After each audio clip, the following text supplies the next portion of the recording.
Hey, what's going on, everybody? We're getting ready to start a Walkout FC 8. We're just going to do a little pre-fight talk. So I guess let's kind of start with the title fights. What do you guys think? Man, you got 4 solid title fights on here. A lot of seasoned vets. Richard Mode, he has over 50 fights. 30-16. Brandon Santana, 7-6. Brandon Santana is the blue corner lightweight champion. He is a tough kid and took this fight on short notice against Richard Mode when Kyle Gunther fell out of the fight. And, man, I'm excited to see that fight. Corey Hines versus CJ Randall. I mean, the welterweight championship. Corey Hines, 10-8. Broke his back last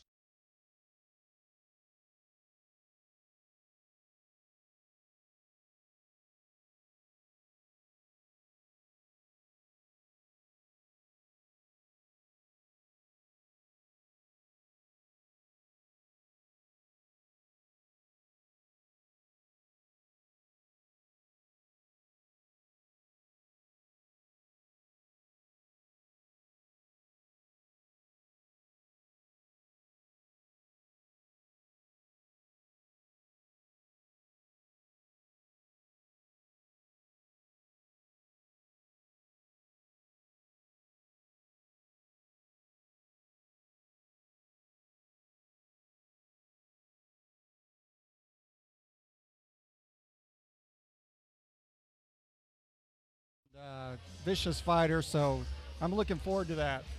Yeah, he also went on, Corey Hines went on to, after that fight, went on to win the Gladiator Fighting Association welterweight title against Kevin Dunford, and he's tough, man. Yeah, so it's champion versus champion, and I mean, definitely getting a test on Randall's last fight out. So we have the undercard as well. We don't want to forget, and we got some debut fighters coming up. Some guys that are just starting out. But some of these guys have a lot of experience training. They just haven't stepped in the cage yet. What's your thoughts on some of our fights that we'll be rolling out with here in the beginning? We like to mix in the new guys, the more experienced guys, and then the professional on a card. It really seems to round out the card. Honestly, I'd say our first 7 shows, the undercards always stole the matches. What do you think, Gregory? Yeah, I really love the undercard.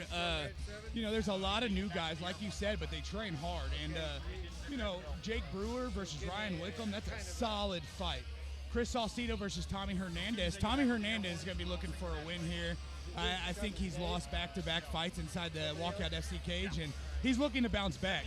Kayla Holtz versus Becky Walls. It's an interesting fight because Kayla is 0-2 and Becky Walls is 0-0.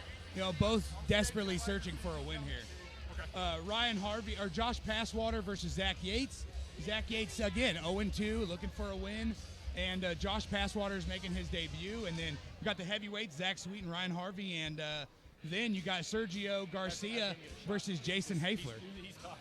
But there's so many just solid fights. Yeah, the first 5 fights are newcomers, and our first 6 fights, and then we're going to kick right into the title fights. And, one of the title fights I'm really excited about is the heavyweight championship.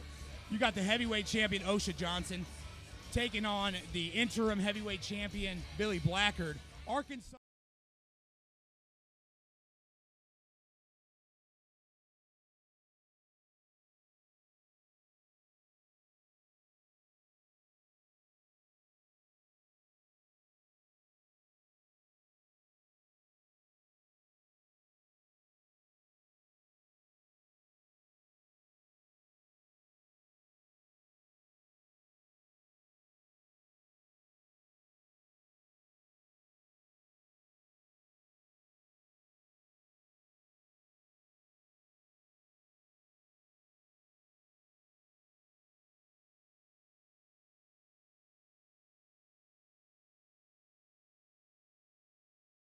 To until after the fight. Like, he's just so intense. Oh, he's a super intense guy. Well, what do you think about the middleweight championship, the main event of the undercard? We had a really, really, really good fight set up between Joseph Carricker, our champion, 9-0, undefeated, one of the top-ranked guys in the Midwest region, versus Kevin Roper, who is ranked in the top 5 in the Midwest as well, which was going to be an amazing match. Roper, due to medical reasons, legitimate medical, very reasons. legitimate. Let's just say wasn't an injury, but it was something that you can't fight with, that you get from the match usually. But yeah, he came up with staph infection. I mean, yeah. it's common. Yeah. It's common So, in MMA. So, man, that was going to be a killer fight because honestly, it was what probably could expose Joseph Carricker if he has a weakness. Absolutely. And we're sad that it didn't happen, even though Carricker's our champion, because we want to see the best fights. So we got Joseph Carricker versus Tyler Rowe.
He went for a kick at the same time as his opponent was going for a takedown. It ended the fight. 13 seconds in, that was his pro debut. I'm excited to see what Cody Nieto can do. And you know, Will, you've actually fought his opponent, Zach McGuire. Yeah, Zach McGuire, man, he is really good on the ground. I wouldn't say Crafty. ground's my strength, but, man, he was attacking legs like crazy whenever I fought him. Very long fighter. I'm long. He's way longer than me. So that's going to be an interesting fight. You called the last Nieto fight. What do you think, knowing kind of a little bit about these two fighters, what do you think about this fight? Well, I mean, both these guys come in with a limited amount of experience, so it really could go either way. I think it's an evenly matched. It's a great matchup. And I think we're just going to, one of those fights, we're just going to have to see what happens in the cage. Yeah, I mean, they got a lot of experience as far as the amateur scene goes, right. But now they're moving on to that a whole nother level. A whole nother level, absolutely. Yeah, and it changes the game a lot as a pro. It really does. I guess our main event and kind of a interesting fight. We thought it was a really great fight. I think it's going to be a really good fight. We did have an issue with Joseph Folk making weight yesterday, missed by 3 pounds. He was upset at himself, too. He was very upset at himself. Here's the problem on the local scene is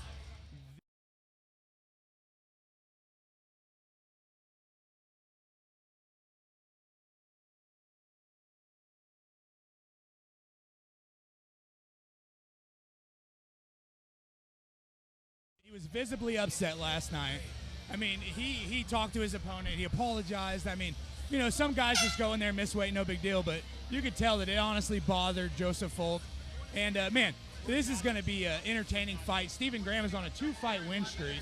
He's a solid jiu-jitsu player out of KCBJJ. And Joseph Folk is a Bellator vet, and he's fought at Titan FC, too. I mean, this guy's fought everywhere. Yeah, Joseph is interesting to me because I followed him early in his amateur career. I've seen him fight probably more than anybody else on this card.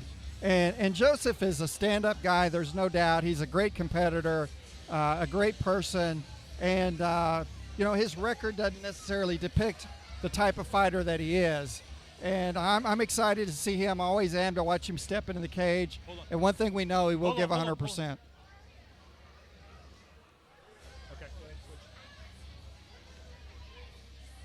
Ladies and gentlemen, I want to get this out of the way first.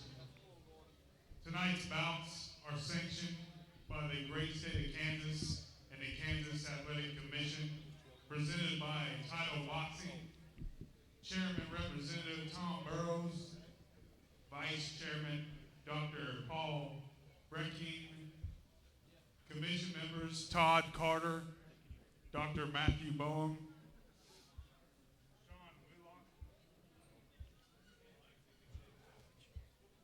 Commissioner Todd Carter, Dr. Matthew Baum, Sean Wheelock, and Executive Director Adam Rohrbach. This evening's officials will be referees Marcio La Silva and Nick Burns. Judges tonight will be Greg DeVilbus and Mike Munoz, and our timekeeper will be Rochelle Weldon. And our ringside physician will be Dr. James Christensen. The mission of the Kansas Athletic Commission is we shall strive to protect the health and welfare of all the participants and spectators. All right, Indy. How's my beautiful people tonight?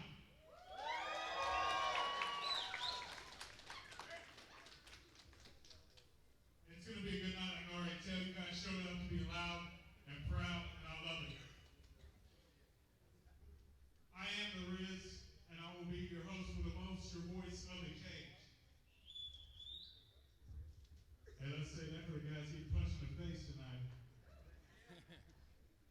Today is November 11th, and that is Veterans Day. A day where we remember the fallen and support the men and women that served and protected this nation. We call home. Now let's go ahead and rattle the roof with a little USA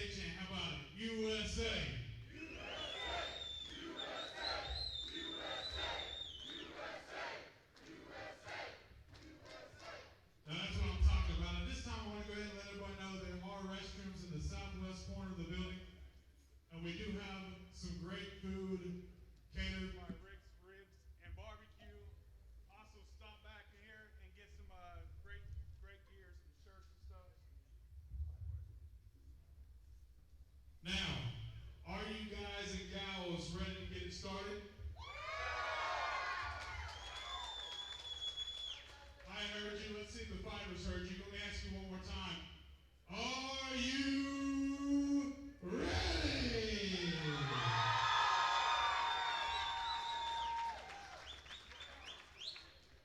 Well, let's go ahead and get it started then. First, fighting out of the blue corner. Hold on, just kidding. Sorry, guys. I was trying to jump the gun. Can we go ahead and rise for the singing of our national anthem?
All right, now I think we can get to it. You guys ready? All right, fighting out of the blue corner. He weighed in at 166 pounds and 5 feet 6 inches tall. He is making his debut right here tonight. He is fighting out of Coffeyville, Kansas for Outcast. He is Sergio Garcia.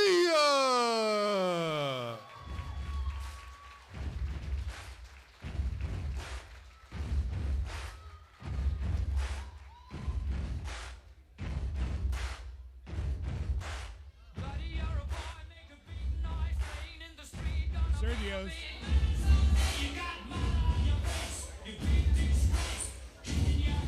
All right, here we go. Sergio Garcia. He's 0-0. He's making his debut, fighting out of Outcast. Solid kid, man. Solid kid. Will, you know more about him than I do. He's probably going to be a striker. He's newer in his training. Look for him to probably cut angles, try and land combinations. So, he's new. We're going to see how he reacts in the cage. And that's the thing about these newer guys. It's really hard to gauge what's going to happen in the fights, And now for his opponent, out of the red corner, this is his 6th MMA fight. He weighed in at 170.4 pounds. He stands 5 feet 10 inches tall, and he is fighting for Wing It MMA out of Bartlesville, Oklahoma. Welcome, Jason Big Migs Hafler.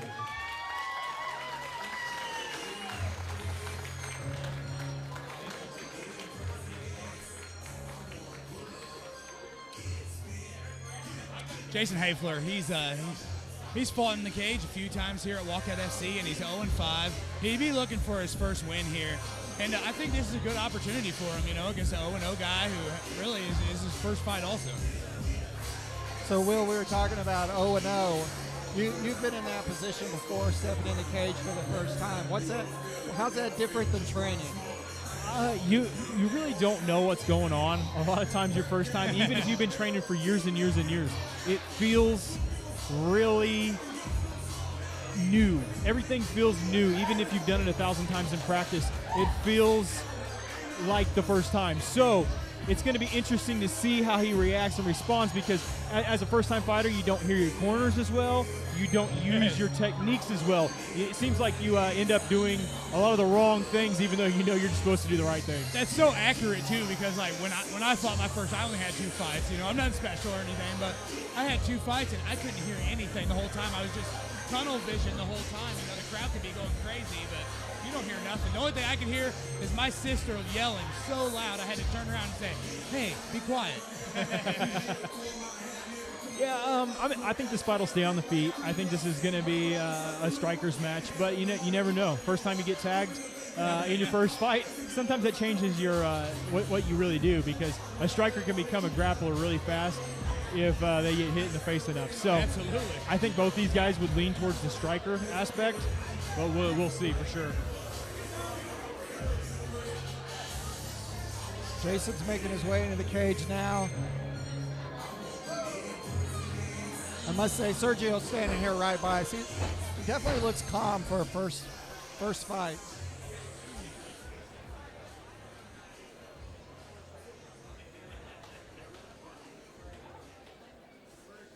Waiting on the state to get this thing going here.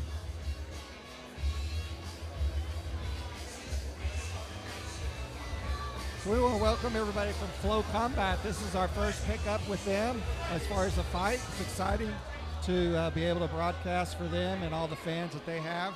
Absolutely. Flow Combat, it's huge. I mean, there are so many different promotions that stream their fights on there, and they're huge. I mean, they do media stuff. I've watched them for years, so I really love it. Here we go, folks. I mean, yeah, we're really excited to join the Flow Combat family. This is our first fight on Flow Combat, so let's make sure it's a barn burner, right? Absolutely.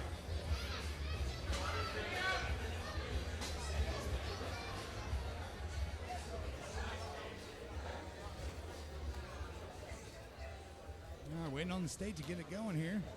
These guys have been standing here looking at each other for about 2 minutes, just waiting to go at it.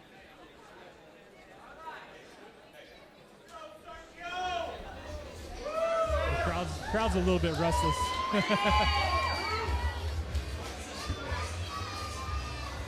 There's a fighter safety first, just making sure that the cage is secure where the door is. Doing some last-minute checking here. And our commentator had to go over there and fix it for him. A man of many talents, for sure. That's great. These guys just been sitting here just staring at each other, just ready to go at it. Right under Old Glory, the American flag. That's awesome. It's actually one of my favorite parts about this venue, is that you fight right under the American flag. Gregory, I think we're ready to go here. All right, finally. Cage door. Round one. Touch gloves. Here we go.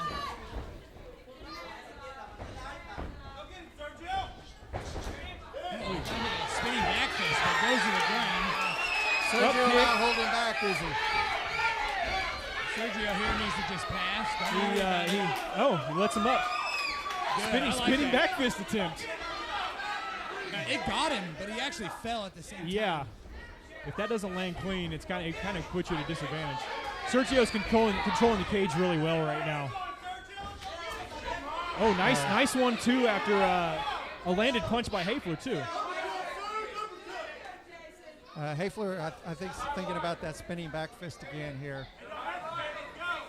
Yeah, you'll kind of see their hips rotate a little bit. They're both. That kick landed on the hip. Hafler, in order to really do damage, he needs to get that a little lower, down towards the knee, land that right on the bottom of the tricep. Ooh. I think they're both just trying to get into it, you know. It takes a bit sometimes. Sergio, and here comes the takedown attempt. Sergio pushes off the cage. Oh, and a nice, whoa. See, both times he was throwing that. Oh, Sergio's on top. He was letting loose. He's not really connecting with a lot of shots. I mean, staying active, though. Yeah, he needs to be careful he doesn't wear himself out because Hafler's kind of playing turtle here. Oh, you're right. Looking for that up kick. Especially in your first fight, too, man. That Yeah, because that adrenaline will dump you. Man. And Sergio steps back and lets him up again. As he should do. He should let him up. Hafler needs to not go for that spinning back fist because every time he's done it, he's not rotated his foot out far enough to initiate the spin, and that's what's getting him off balance. You really have to open your hips to throw that technique. Absolutely. Sergio shakes his head after Hafler throws a kick. So Sergio, I'm impressed. I'm impressed how calm he is. A little different. I don't really like to show emotion in there, you know, like shake my head or anything like that, just because I don't want my opponent to know anything. You know what I mean? Right. Sergio came up short just a couple of times right there. That could have been good shots. Hafler's he looks like he's trying to pick a hard a lead hook, or it looks like he's trying to throw something with that right hand. There it is.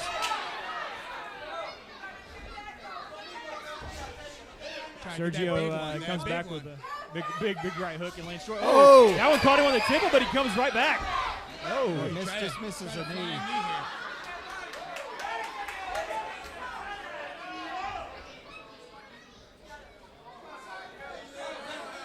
Sergio still moving forward. Yeah, he's controlled the cage pretty well.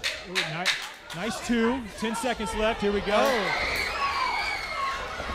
Hafler lands with a nice 2-punch combo. This is a good matchup. I like this. It's giving these guys an opportunity to work, and that's great. Oh, for sure. Really good round. Good high-paced round for the first round of the night. I don't know if I'd want to call who won that. I think maybe Sergio Garcia because of the top control, and that all comes from throwing a bad spinning fist. I think he stayed a bit more active, definitely. And controlled the cage, as mentioned earlier. And the spinning back fist is what actually put Hafler on the ground. If he wouldn't have thrown those spinning back fists, he would have stayed up. Yeah, I think Hafler could have won that round without those spinning back fists. So if you're in Hafler's corner, what are you telling him right now? Don't throw any more spinning back fists. That's it. Plain and simple. A simple strategy. Yeah, I think both fighters started settling in there. You know, at the end, Hafler connected a couple shots. Yeah, he landed a really good 2-punch combo at the end of the round. I'm interested to see where they start this round because you can spend a lot of gas really fast in one round in this type of fighting. So they both seem fine, though. I mean, neither one of them really seem winded or anything. They both seem composed. Neither one of them really went after it too hard in the first round, so they definitely have some energy. I just like that these guys are getting an opportunity to stay in the cage for a little longer. And I didn't see that, but Sergio's got a little bit of blood coming out of his nose, so Hafler definitely landed. Ooh. Oh, nice counter.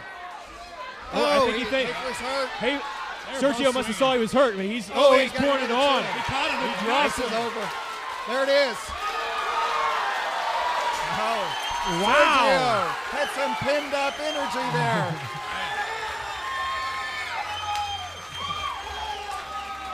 Sergio, he's pumped, man. Yeah, it looked like he landed a nice straight punch, and I didn't see it, but Sergio must have saw it because he attacked immediately. He also got him with the right cross once Hafler was up against the cage, and it was nice. Yeah. He didn't really hit him with a lot of hard shots. He just overwhelmed him, and that was enough for referee Nick Behrens to stop the fight. But you know, Sergio throws a very straight, precise punch, as you said. Yeah, absolutely. I mean, he's a technical fighter for sure, and it showed up tonight. What's funny is I got the opportunity to roll a little bit with Sergio. He actually hurt his knee earlier this week, rolling with me. And, he got in here still tonight with a little injury. It wasn't huge or anything, but got in here and showcased his skills, man, for the first time.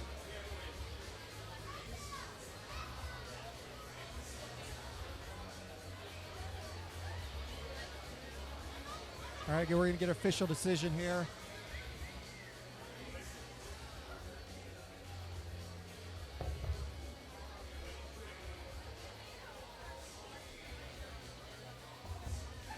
Ladies and gentlemen, this stopped at 26 seconds in round number 2 for your winner, Garcia.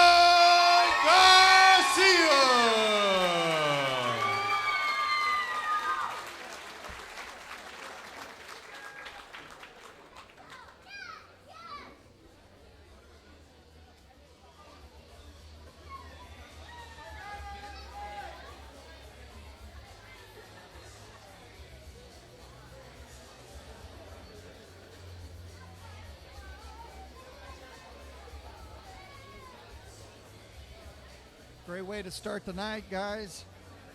Good matchup, good fight. Definitely. Getting ready for our announcements for fight number 2 here. Yeah, we're going to keep them rolling along. Oh, yeah, that's how we do it. We don't need too many intermissions. We've got 2 intermissions tonight. 12 fights? All right. The big boys. Big boys. First, fighting out of the blue corner. He is also making his mixed martial arts debut here tonight. He weighed in at 236.2 pounds, stands 6 feet 2 inches tall. He is fighting for Kilkai and Takedown Jiu-Jitsu Club out of Bartlesville, Oklahoma. Ladies and gentlemen, he is Ryan Harvey.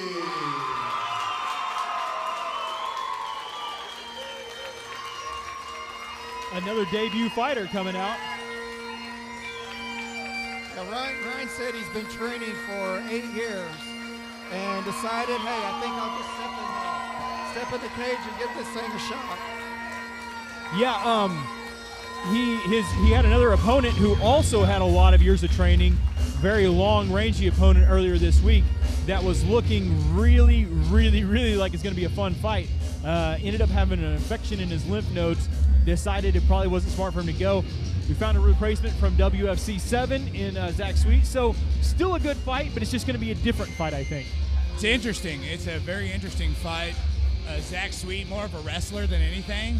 And, you know, I've been hearing a lot of great things about Ryan Harvey. I don't really know much about him. Obviously, none of us do because he's a debut guy. So I guess we'll see what happens here tonight. But his main thing is don't get on the bottom. You don't want Zach Sweet on top because he's a big guy. Yeah, a very big boy. They're both big. So it's going to be interesting. It's definitely going to be interesting. Well, you know you got some big guys. When you ask them in their pre-fight, what's your favorite fighter, and they pick Roy Nelson. Yeah. There we go. We probably have 2 Roy Nelsons hopping in here tonight.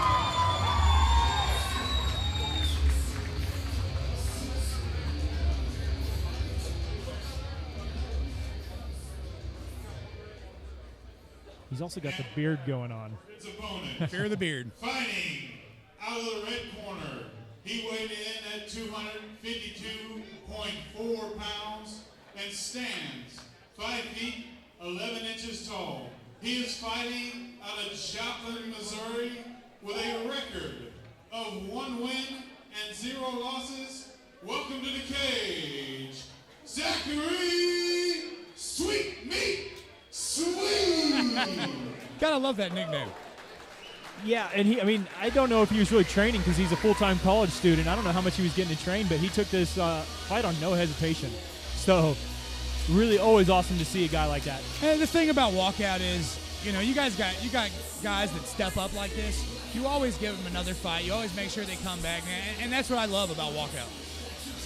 Oh yeah, I mean we want to try and build talent in the Midwest so they can possibly go pro and challenge outside of the Midwest. But we want to open it up more to just our state or our local region, but the whole region if we can. So yeah, absolutely. We have fighters from Missouri, Kansas, Arkansas, Oklahoma on this card. The Midwest is being represented tonight for sure.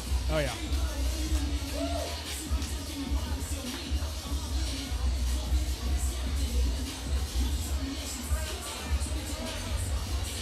Let's just enjoy the walkout music. Yeah, once again, for all you watching at live on Flow Combat, you know, we're bringing an exciting night of title fights, women's MMA, and professional fights. So well, let's just say it's our first stream, so there's obviously going to be some issues, but hey, we're going to get through it, and you're going to have a great show, guaranteed. Oh yeah, this is going to be a good night. Zach's in the cage now. and both fighters look like they're ready to go. Yeah, Harvey definitely has the height advantage. He also has the length advantage by far. So we're going to see what happens with Zach. Zach is going to go for a takedown immediately. I think so. I think so. I mean, I've seen his last fight, and that's exactly what he did. He came in, came across, got a takedown. And then got a Americana, I believe. Americana, I believe he did win by Americana. That's a big boy move right there. Americana, Kimura, head arm choke. That's a big boy move. Here we go, guys. Round one. Round one of the heavyweights. Sweet in the red gloves. Oh, he's just covering up immediately. Oh, and there's a shot. And he caught a knee on the way in, though, also. Oh, nice. Knee to the body. Sweet goes for guard. Sweet on bottom in the red gloves. Harvey on top in the blue. Sweet starting to play well, he's going from open to closed guard. It looked like he was going to shift his hips, but didn't. Harvey postures up. Oh, man, when a big guy like that postures up, man, he just punched Sweet with his own glove. I don't know if I've seen that before in the WSC cage. Sweet landed some shots from the bottom there that are connecting. Those body shots are definitely going to take an effect too, because you're stepping up on short notice. You're not going to have the gas tank you would on a normal basis. Right. Yeah, if you're a heavyweight, though, you don't want to be playing guard game. Yeah, Zach definitely needs to try right here to get a sweep. He try to get up. Just get the hips out. He wants to be on top if he's going to be on the ground. Some And heavy some hard shots. punches. Some heavy Hard shots. He's defending with his arm, but he really needs to move his hips. There he bucks. He breaks down the posture. That's smart by Sweet because keep that arm there. Perfect. Yeah, De Silva was stepping in to make possibly.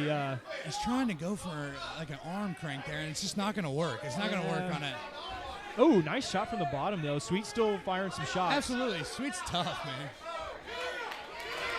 Harvey's starting to unload here. Harvey actually, he's got some power in those hands, and De Silva's getting close now. And Sweet throws back, and he's moving. He needs to break the posture of Harvey down. And let's be honest here, guys. It's an amateur fight. These referees aren't going to let him take a lot of damage. Sweet needs to pull him in real tight to his guard. If he's going to have that closed guard, he needs to control. Harvey is using a lot of energy. We got about a minute left in the round, so that's some serious body shots there. Yeah, if Harvey can't finish the fight, he could get really tired, but he's landed some good shots. Got about 50 seconds left. Is that what we got? Oh yeah, about 45. Oh, Harvey's just unloading on the body here. And he catches Sweet with a clean one. Zach is getting tired. You can really see it too. Oh, he postures up. He needs to go for the old lumberjack Sweet, grab the heels and buck. Harvey's not really trying to pass, though. And Sweet just needs to go ahead and move. Yeah, that's it. He stops the fight. Sweet was down. Wow, Harvey must have some crowd here. It got loud all of a sudden. Harvey just started really fast and just took control of the entire fight there. He really did. You got to love Zach Sweet. Gets up smiling. He's fine. I mean, he took a little damage, but you know what? It's an amateur fight. These guys don't need to get totally destroyed in there. So that was Harvey's debut. And yeah, Harvey's 1-0 debut. now. Congratulations to him. Zach's 1-1 now. Zach's 1-1. He took this fight on short notice. I mean, honestly, people look at the records and they have no idea. They just look at a record. But I respect guys like that. I respect guys that stand up and are willing to take a fight. I mean, that's the kind of guys you want in this sport. I mean, absolutely. You got to have them. I mean, it's a must. In amateur MMA, you get a lot of dropouts, and you get, that stuff happens. So. This fight at 2 minutes, 31 seconds in the first round for your winner by TKO, Ryan.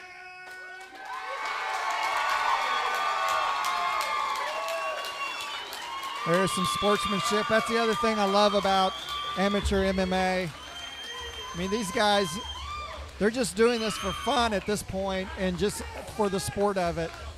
And to watch these guys come in and show that sportsmanship, especially under the American flag, that's always really cool to see. Yeah, they'll be in the back hanging out here in a little bit. I mean, that's just how it is in the Midwest. Let's go to William Levine in the cage with Ryan Harvey. So where are your friends at? I heard it get real loud. Oklahoma is in the building, folks. So, was your game plan to get him down and land strikes? strikes. I saw you land a nice combo over here. You went for a takedown. You ended up on top. A lot of damage. What was your plan?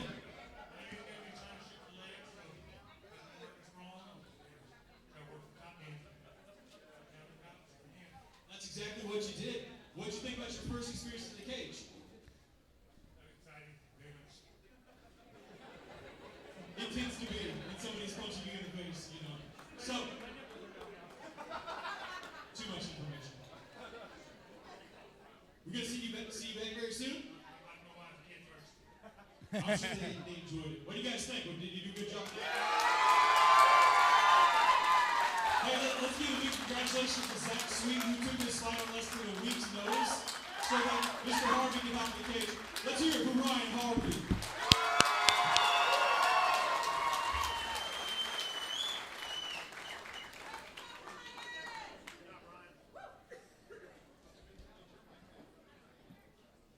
All right, you guys ready for some more?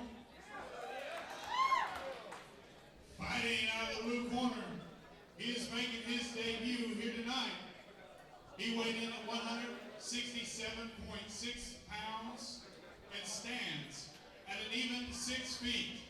He is fighting out of Ultimate Gym, Way of Parsons, Kansas.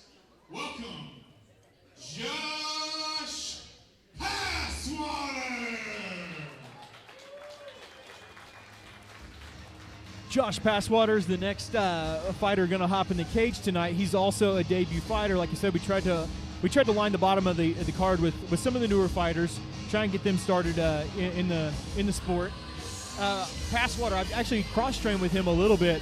The guy has come a long ways. He has some really good kicks, and also if you try and kick him, he will check that kick with his knee, and it's gonna really hurt. Decent strikes and some decent ground game. So I'm interested to see what he can do. And we have a new commentator here that just stepped up to the mic. Jody Lights Out Lithcomb. That's right. And which I'm a personal fan of Jody.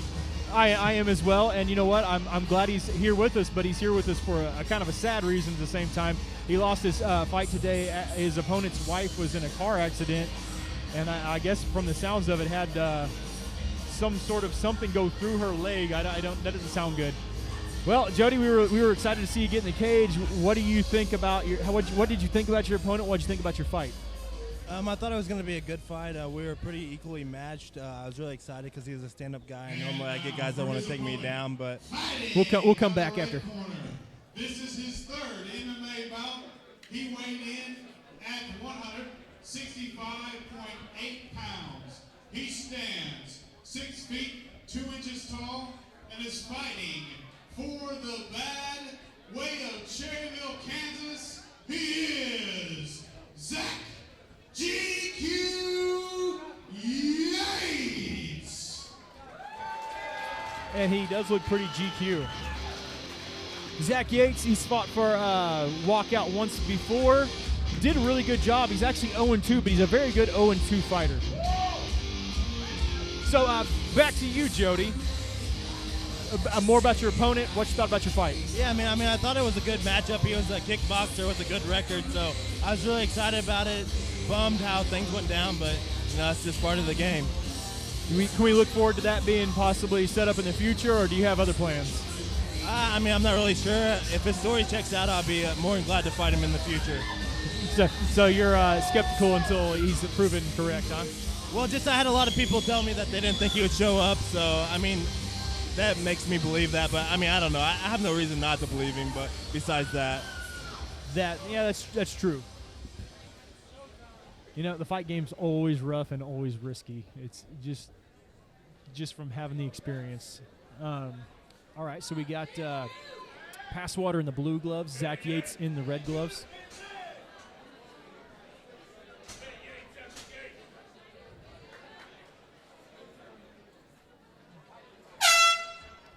Here we go, guys. Round one.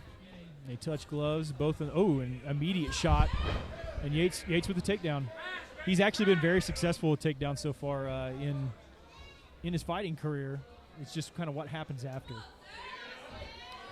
He's landing some strikes. Yeah. You know, Passwater is not even trying to defend. He's just trying to get up, and he does. Knee to the body. Oh, and a little rollback toss by.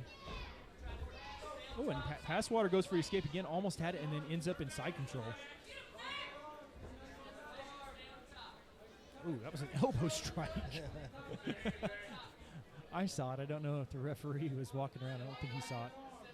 Yates controlling the arm, landing on a couple little hammer fists. Nothing substantial yet. Passwater can work his leg in and actually take the back from there. Instead, he gets back to half guard. It's not bad. Yates just kind of controlling the head. Yates, those body shots are landing. They're going to do some damage if he keeps doing that. Yeah, but it allows Passwater to escape again, and I think Yates is going to wear himself out going for these takedowns. It's just kind of been a clinch game. Oh. Yates definitely, and I know from knowing Yates, he was actually a decent, top-level high school wrestler at Cherryville, Kansas. He's now training at the BAD in Pittsburgh, Kansas, where he goes to college, and his takedown skills are there. His control, he's given a lot of space. Passwater just needs to shrimp and get his knee in there. He can get back to guard or half guard pretty easy if he commits. Passwater, there's some damage there. There's a cut. Yeah. He's definitely bleeding for sure. Yeah, on his left eye, I believe. Yeah, just from those little hammer fists. Yates trying to step over and go to north-south, it looks like, but he's still kind of peppering him with those little hammer fists. There's about 50 seconds left in the round. Oh, and Passwater's doing what I said earlier. He's actually going to try and take the back from this position if he can get his head out. About 40 seconds left. And Yates back to control position. And Passwater out the back. Takes. He's kind of in that. Okay, he's back in guard now. So that's a pretty nasty cut, actually. Yeah, we got some blood going. Oh! Headbutted. Well, headbutt. Probably going to detect the. Yeah, there was about 17 seconds left in the round, and yeah, I'm and not sure his cut why looks that pretty happened rough. or what. His cut looks. What Yates was thinking there. Did you see that, Jody? I mean, it looked like it. He definitely intentionally headbutted him, in my opinion.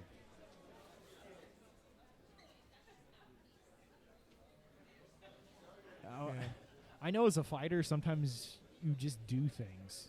Like, I don't know, like, it's never good, but sometimes something comes through your head and you do it before you can even think about what you were doing. I don't know if that was the case or if that was intentional. Looks like he's going to try and continue. The doctors exited the cage. The ref's talking to the commissioner. Let's see. They definitely Going to bring the doc back in again. Yeah, they definitely should take a point if it continues on, though. I agree. And I'm with you. It looked intentional to me. I mean, I think it was spontaneous, but yet he's going to deduct 2 points. Wow. Oh, that must have been the referee must have definitely saw it as intentional. So if he was probably going to win the round, now he's going to lose the round 8-9 unless he can get a stoppage. There's only about 17 seconds left. If I was Passwater, I would just move. That cut's pretty bad. That's the only bad thing is this fight could be stopped because of the cut later too. If they go to the scorecard, he's winning. There's no way he's not winning.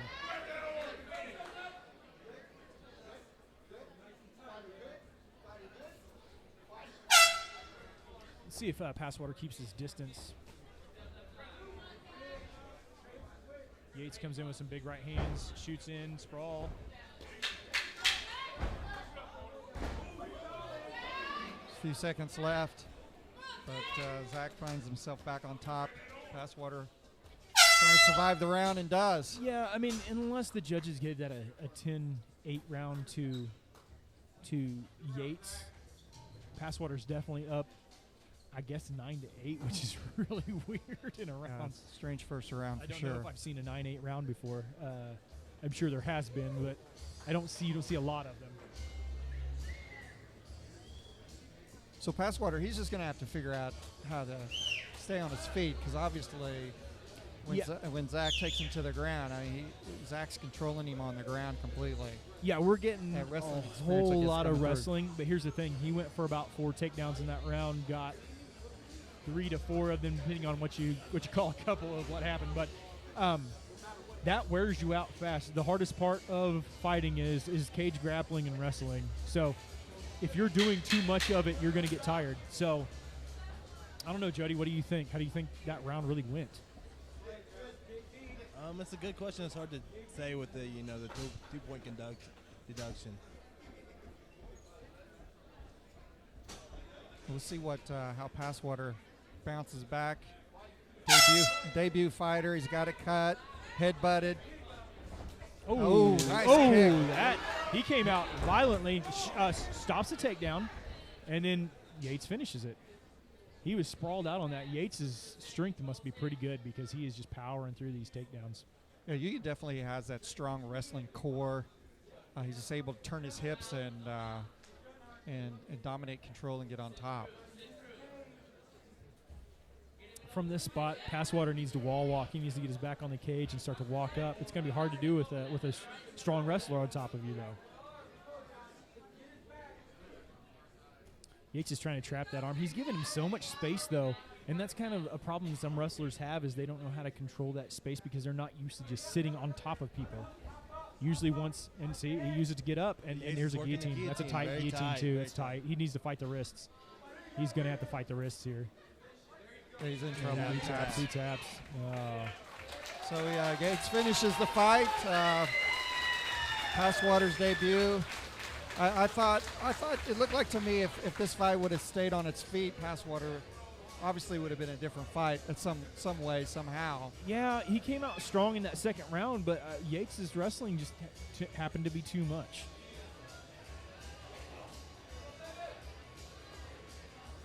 So Yates gets his first win, Jody. Yeah, pretty impressive. He had a headbutt in the first round, but he overcame it, overcame the point deductions, and finished him in the second. And I think that's going to be a trip to the hospital to sew that one up. No. we got a guy here that'll sew up your face, anything. Bring your cat in, he'll sew the cat up. Yeah, there'll be some thread being stitched tonight, that's for sure. There might be a little bit more. Well, ladies and gentlemen, this fight was stopped at 59 seconds in round number 2 for your winner by guillotine choke, Josh Yates. Zach.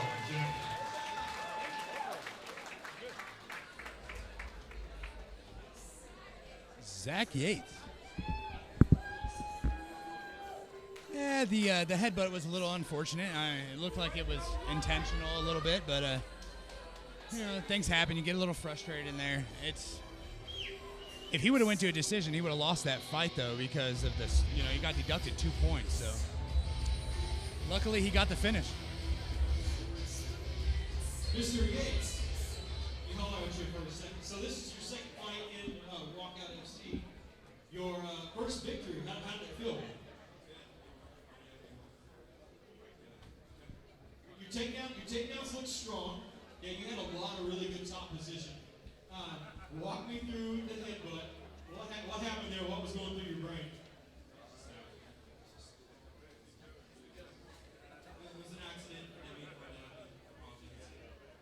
Yeah, I know as a fighter, when you get in there, sometimes you get a little excited, a little too amped up, but definitely wanted to get your side and make sure that, you felt okay about it. Hey, we're glad to get to see you win. When are we going to see you fight again? 4 months? All right, let's hear it. All right. For Zach Yates.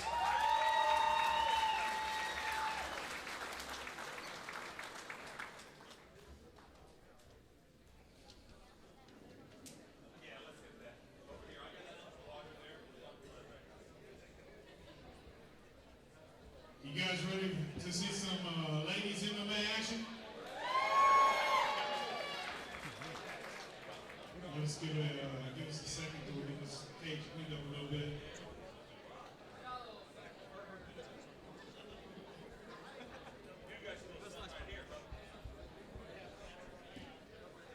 Yeah, we got a little work going on cleaning up the cage here on this one. Little blood. All finishes so far. All finishes so far. You know, good fights for the most part until I'd say the heavyweights, you know, he tried off his back, but other than that, he was still trying. All good fights until they ended.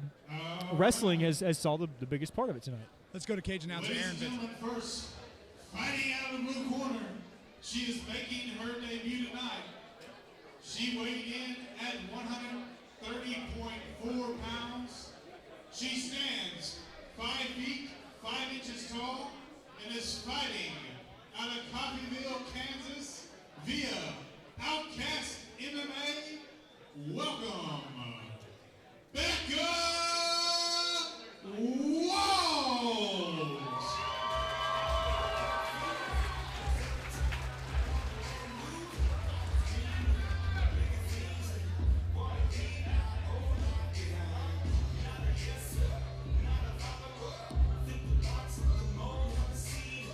Another debut fighter tonight, and you know, Will the Thrill must have a fan, because Becca says that when we asked her who her favorite fighter was, Will the Thrill. Will the Thrill Levine, huh? Yeah, exactly. Hey, you know, I've got a couple. I've got a couple.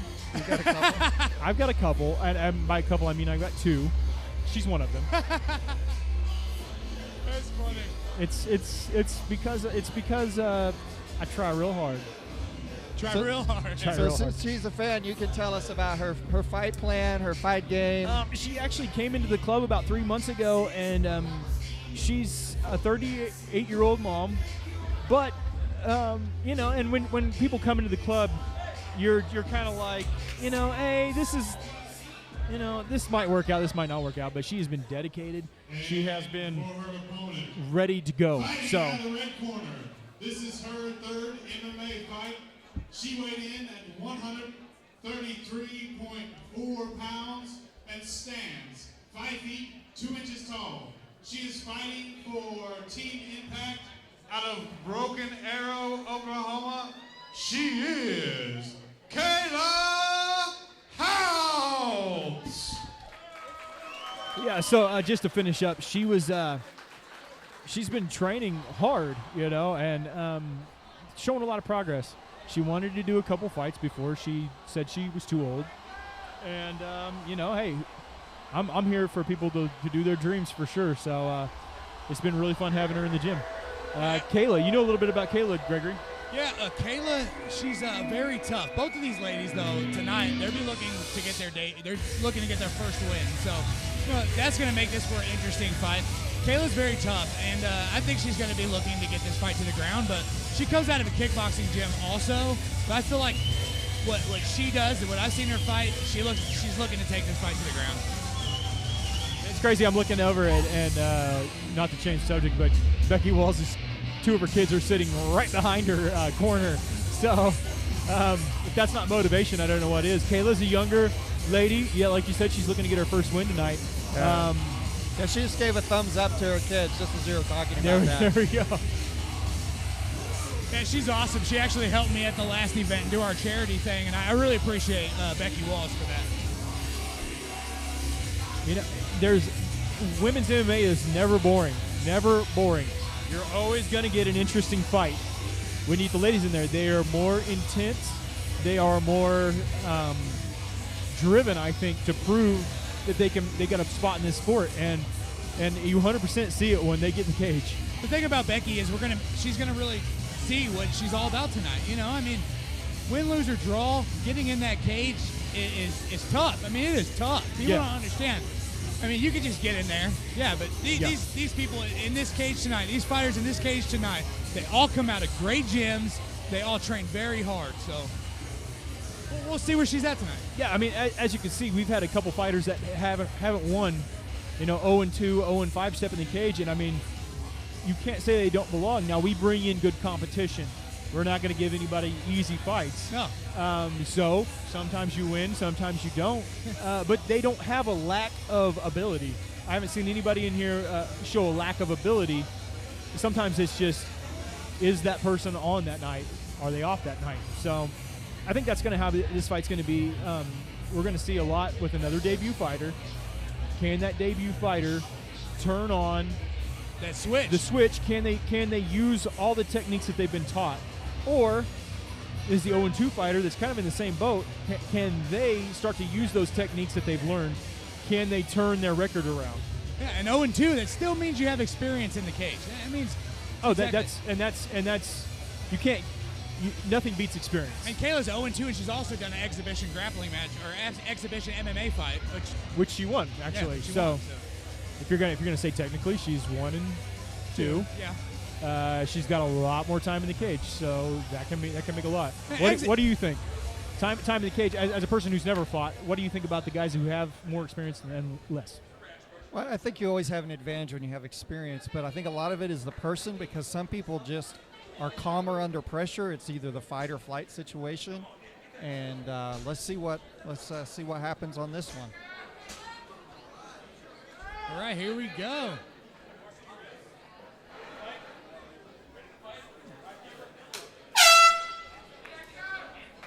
They walk out. They touch gloves, both in the black.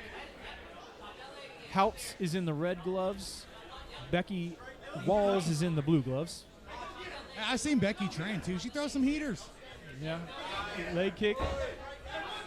Houts is There we go. throwing the leg Oh, kicks. and Walls lands a lead left hook. They go to the clinch, which is I don't think where Becky wants to be. Houts looks like to be she's a little stronger. Yeah, for She's sure. got- She does look a little stronger. She's got Becky pushing the cage. Becky's working her hips, but she has to get her hips out. You don't want your hips stuck to the cage. That's an easy takedown. Houts is trying to reap the leg, but Becky's kind of shooting in a guillotine.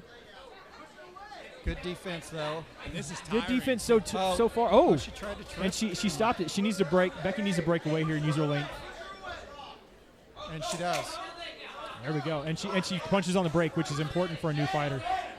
Now, Houts is landing those leg kicks. Becky has got to start checking those. It's funny, when I seen her in the gym the other day, that's exactly what we were talking about. Oh, and Becky lands a right straight. Is talking about on the brakes. Make sure you punch on the brakes. And she's doing exactly that. She's doing good. Both Both these ladies ladies. jabbing. Throwing the jab and pretty effectively.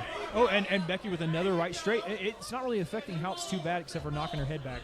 Oh, nice and left Houts hook. lands a lead left hook on the chin. So Becky's counter, every time Houts throws that right leg kick, Becky counters with that right. That is a technique we've worked on. I don't necessarily want her to eat those kicks, though. And this is where it gets tiring. This Right. cage work, oh, man. People don't Right. understand. This is very tiring. Becky needs to not turn her back here. She needs to move her hips, and she needs to circle off this cage. Houts is doing exactly probably what she wants to do. She's holding Becky here, and it's tiring. Ooh, Becky comes with a knee, and they break again. About a minute left in the round,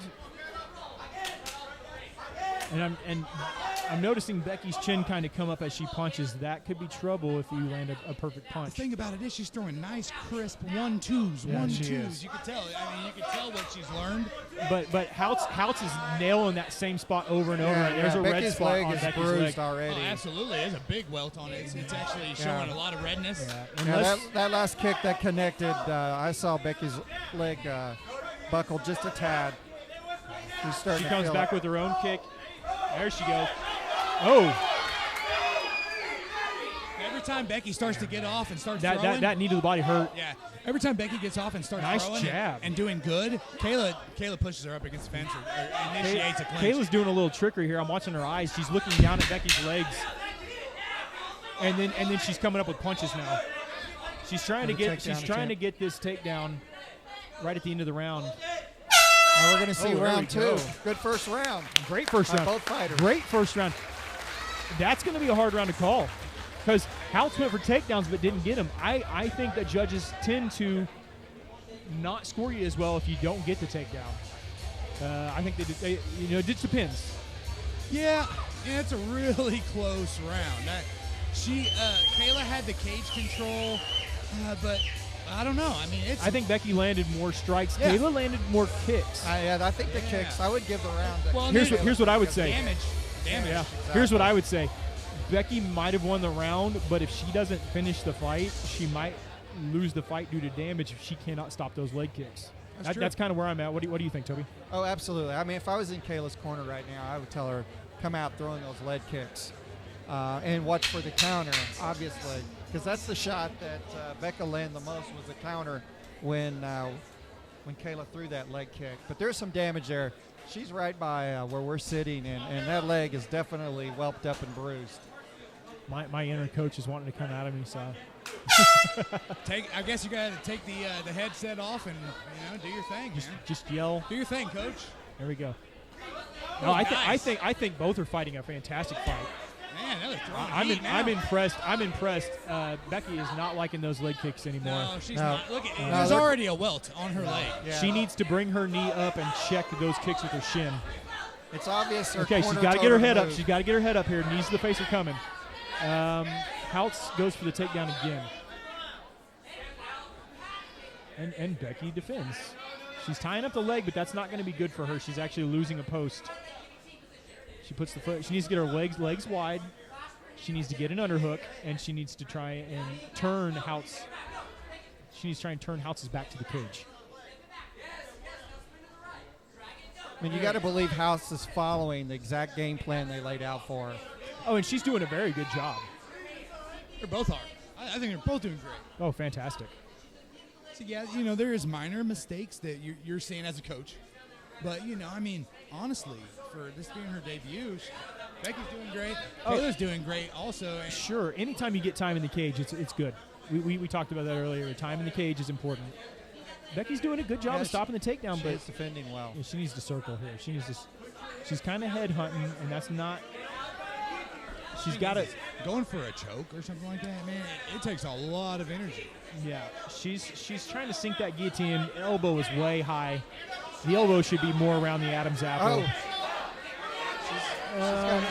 Here's a think great she's spot for gonna a get knee. Now's the great. time. There we go.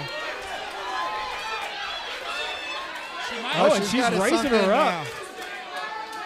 I don't know if it's tight enough. I think Houts is working on the wrist. She's going to She's get her head out. out. She's She's going to get her head out. out. Oh, and Becky breaks. Punches on the break again. Oh, wow, she got clipped with that. Yeah. It grazed her face. I mean, it just grazed her. She got Oh, a toe. yeah. She got a toe in the eye. And She's gotta watch those switch kicks. Becky's hands are starting to come down, and that's probably due to experience. Yeah, I think she burned her cardio out trying to get the choke a while ago. And that could be a possibility. And you got to watch it now because Kayla's trying to fake that leg kick and then go to the head. So she's got to watch Yeah. that switch kick. And Kayla, what Kayla's doing is she's walking Becky down to the cage, and then she's getting these positions, and that was another knee Right to in that tender spot. Oh, that had to hurt.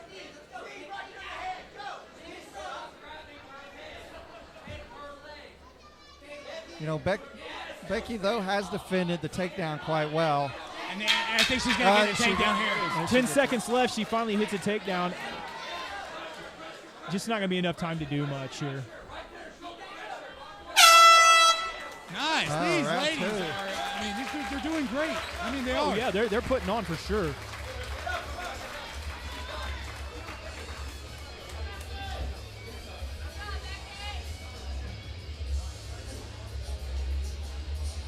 So Becca looks a little bit gassed there as she came back to her corner. Kayla goes back to her corner with her hand raised. So she definitely believes she's up in this fight. What do you guys think about round number 2 there? Kayla definitely took that round. The takedown kind of sealed it, but she had a lot of good control in that round, and too much, I think. But, I mean, Becky, wow. I mean, honestly, for it being her first fight, as a coach, what do you think? She's performing tremendously well. She needs to Small put mistakes. some more punches together and try and finish this fight. All right, guys, we got round number 3 coming up, and we'll see how much is in the tank real quick here. Here we go. They Ladies touch touch gloves gloves. again. The thing about Becky in this round is she definitely needs to keep her hands up because She needs to stop circle. She needs to control the center of the cage. That's going to keep her away from the clinch. Oh! she's done. She's done, ref. Step in. She was out. Oh, she defends. She bounces back quick. Yeah, she's still a little rocked. Wow. She needs to get her hands on the inside. She needs to shrimp. Becky's she's in a lot of trouble here. She's definitely in a lot of She has to trouble. go for the escape. Yeah, they're stopping it. It's over. Good stop. It's over. That's Great over. win for Kayla. Great kick. Becky has nothing at all to be ashamed of in that fight. She did amazing. Kayla absolutely did great. She That came head out, kick, wow. Kayla kind of seen it in between rounds. She kind of seen that Becky was about done, and she acted upon that. And Remember in round 1, she had that same kick that just grazed Becca's face, and she went back to it. And that one, she connected. At the beginning of this round, I even said she needs to keep her hands up. That kick is coming. You know, she kept throwing that leg kick, damaging that leg. Finally, it comes up. But Becky did both these ladies, I put hands down. They did great. You know, Great experience for them. Great fight for the fans too. For sure.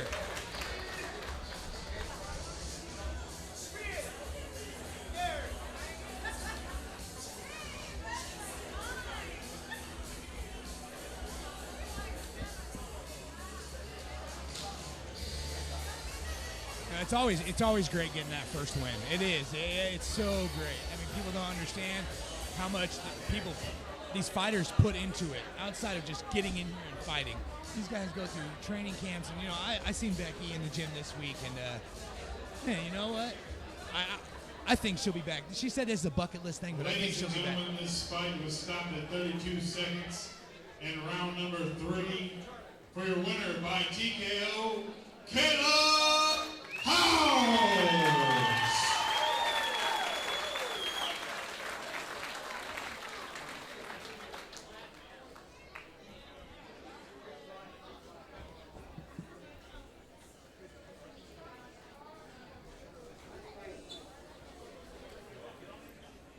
Take those celebratory pictures, and then we're going to kick it over to Will Levine. I don't usually do this, but that's not the reason to do this. Come here, bud. I think that was an early predictor for fight of the night. What do you guys think? So you came out throwing hands. Slaying a couple? Oh, for sure. Well, what was your game plan, and how'd that feel for your first fight? I was just trying to have fun, and it was fucking classic. You get a little excited in here sometimes. I don't know why, but Caleb, let me talk to you for a second. So you came out throwing those leg kicks, and they looked pretty nice. Well, not so good for that. That hurts. That hurts me looking at it. Then you switched it up and went to the head kick, and that was kind of the end of the fight. Can you walk me through what your game plan was and how that came about? My coach is saying it. That's the right answer. You're not supposed to listen to coaches. No. So They call it very special. And that means? That's his last name! And that means kick to the head. Hey, fantastic fight. Mrs. Walls, Mrs. House, fantastic fight. You guys did a great job. Let's hear it for them.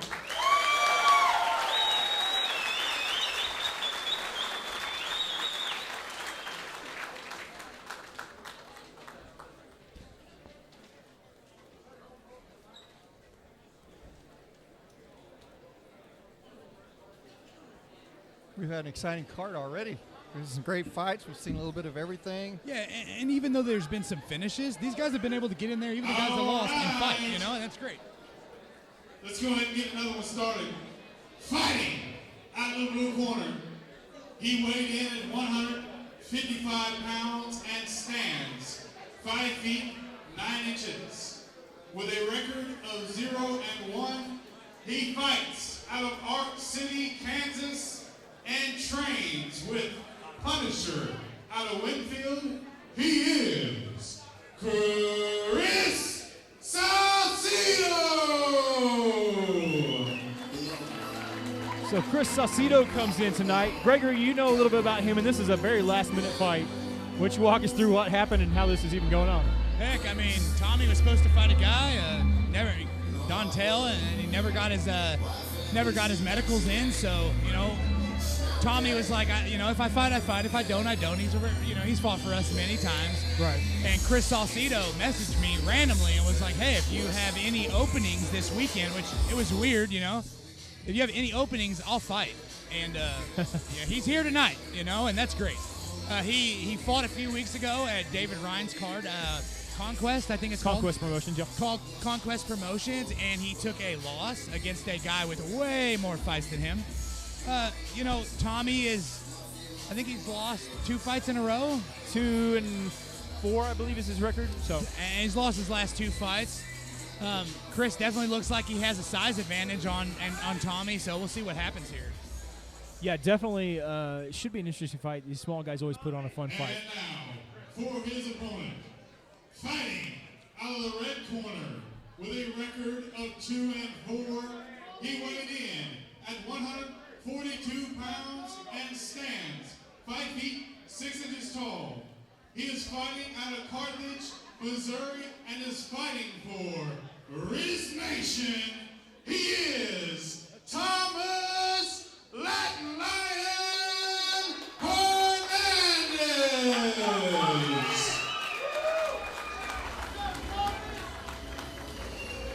So here we go.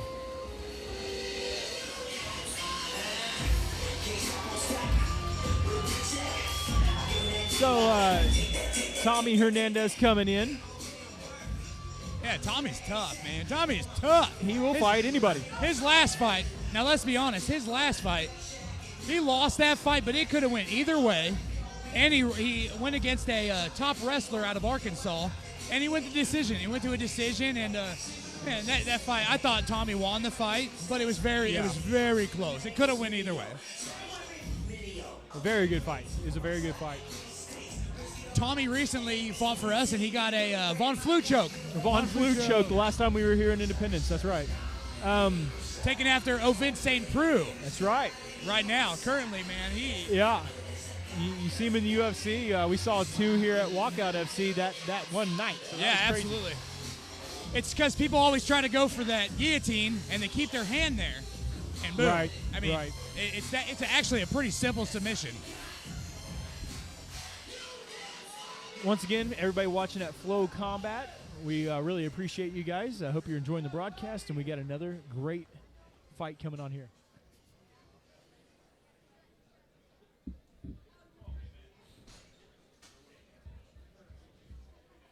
Stylistic, how do these guys match up? It's hard to tell because I don't know much about Chris Salcido. Right. Tommy I know a lot about, but I don't know anything about Chris Salcido, so it's really hard to tell. Right. And as a matchmaker, I hate those matchups. Honestly, I really do. As a matchmaker, I'm always like, oh, man, I don't know. You just don't know. Here we go. Touch gloves. Looks like Chris Salcedo in the blue gloves. He's staying outside like he wants to box and throw some kicks. Yeah, he's definitely got some size advantage here too. You can tell. Tommy needs to engage. He's not in a wrestling stance. Oh, nice leg kick. That hurt. And that Salcedo's coming with bombs. That was a wild shot. He needs to get out his head out of there. Right. That's the first thing. Take him the other way. So yeah, we're this is kind of the second fight in a row that we've had some cage control right off the bat. Hernandez in the red gloves, controlling Salcedo on the cage at the moment. You need to get his head out of there. First thing first. Get your head out of there. Yeah, he's kind of just hanging out in it.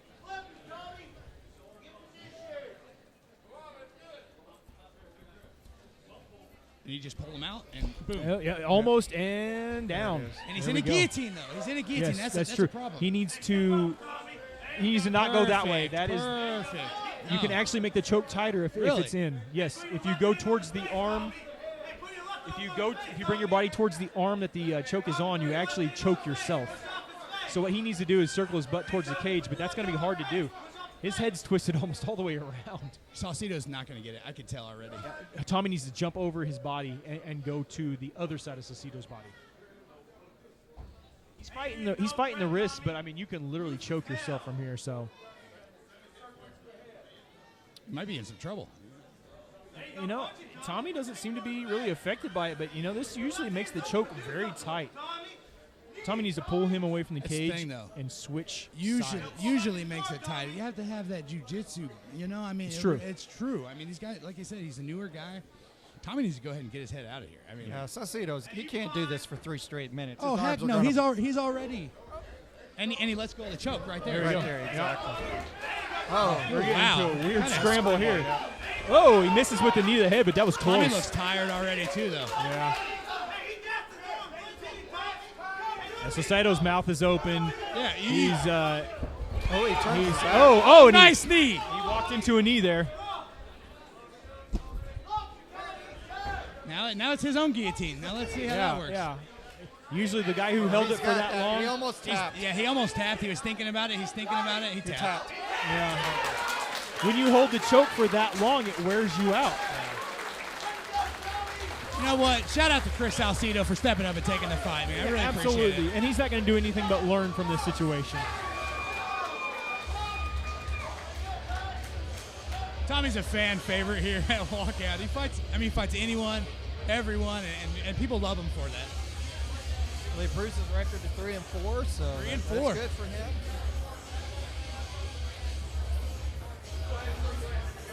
Salcedo's still looking for his first win, but yeah, stand-up guy to step in like that. He's obviously got some skills. He spends more time in the gym, gets more experience. Yeah, I mean, you know, you don't want to gas yourself out, and that's exactly what he gassed his arms out. Exactly. You know? Ladies, Once you gas those arms this out, fight hard to has keep them up. stopped at 2 minutes, 44 seconds of the very first round for your winner by a guillotine choke, Tommy Hernandez!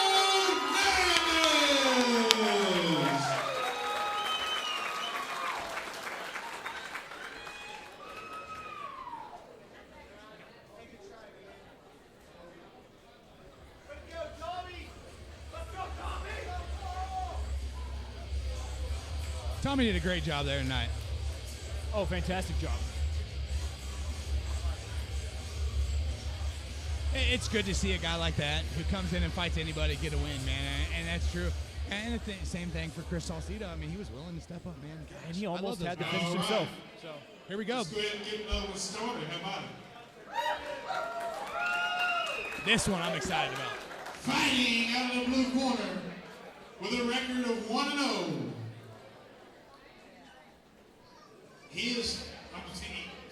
He weighed in at 170.4 pounds and stands 5 feet 8 inches tall. He is fighting out of Miami, Oklahoma. For the bad, he holds a black belt in Kuk Soo Won. He is Jake the Warrior Brewer.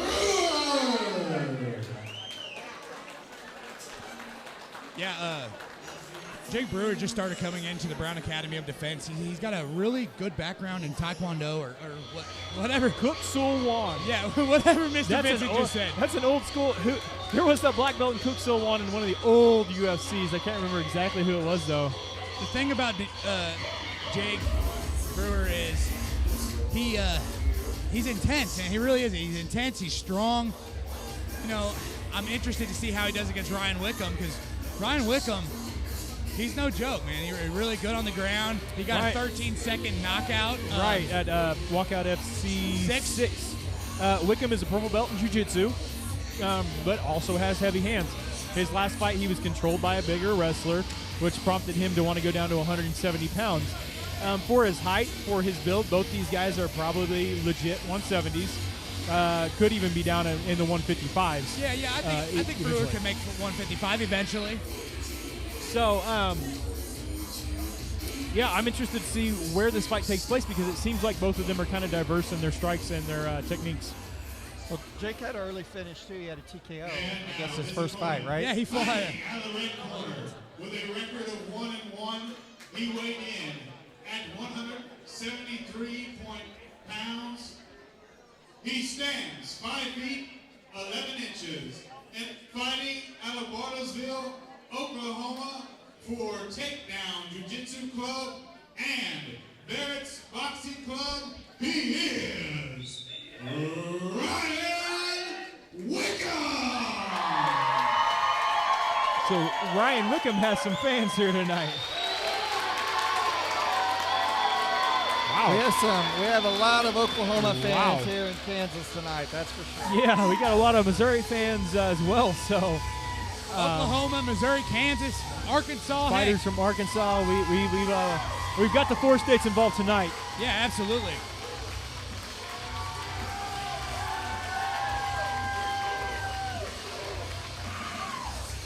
So we were talking about Jake's TKO. Yeah. He fought Dan Long at Scott Heston's show in Topeka, Gladiator, Organized Chaos, and he came out and did great. Dan Long, 52-year-old man. Very tough. We're tough. talking tough. We're talking old man strength.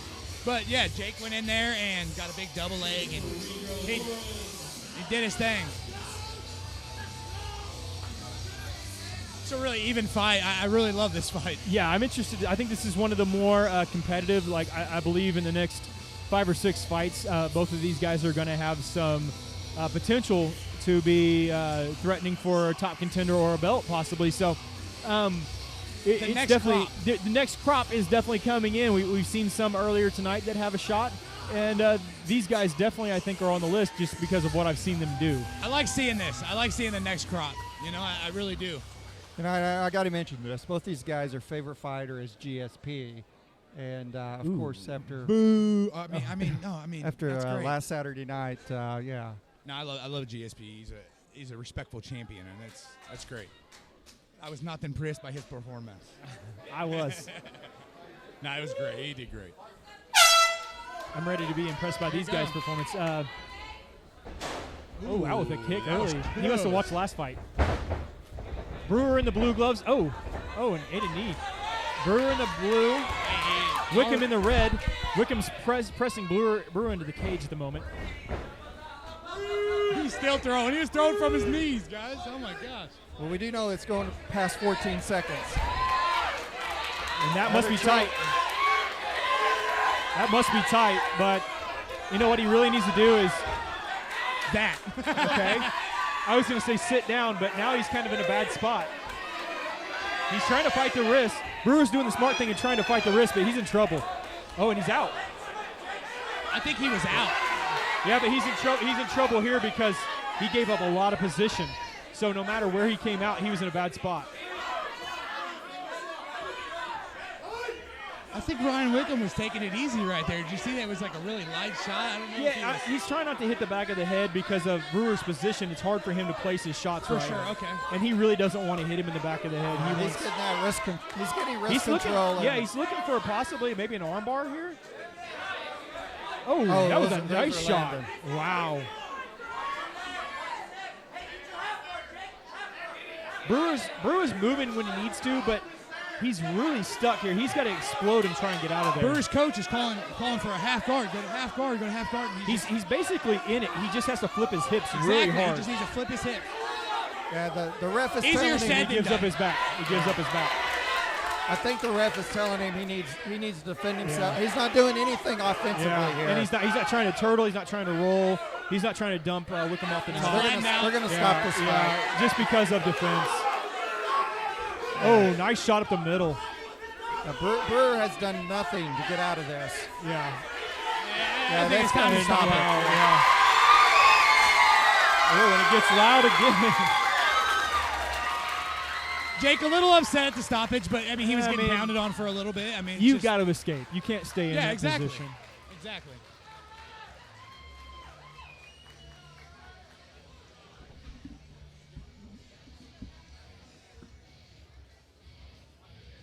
Brewer will be back in the gym, guaranteed that. I mean, that's the type of guy he is. He's upset at the stoppage, but it was a good stoppage.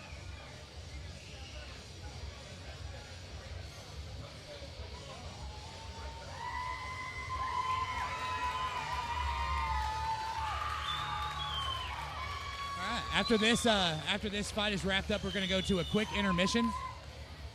Yeah, we're going to do a little intermission. Go grab some popcorn. Go grab some drinks at home on live on Flow Combat.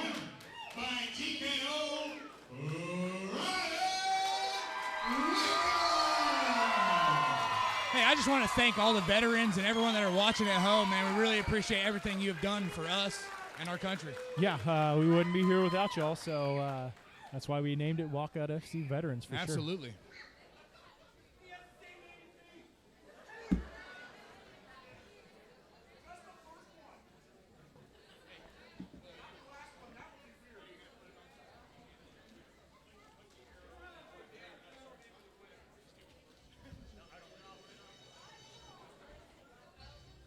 Ladies and gentlemen, we're going to have a quick intermission. Let everybody get some hot food from Rick's Ribs and Barbecue back there. Don't forget to get you a t-shirt or two from Walkout to Wear booth over there.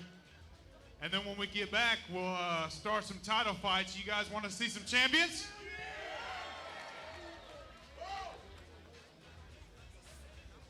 And we are going to have an after party at Stoney's Pub and Grub. If you guys want to show up and enjoy some time with the fighters.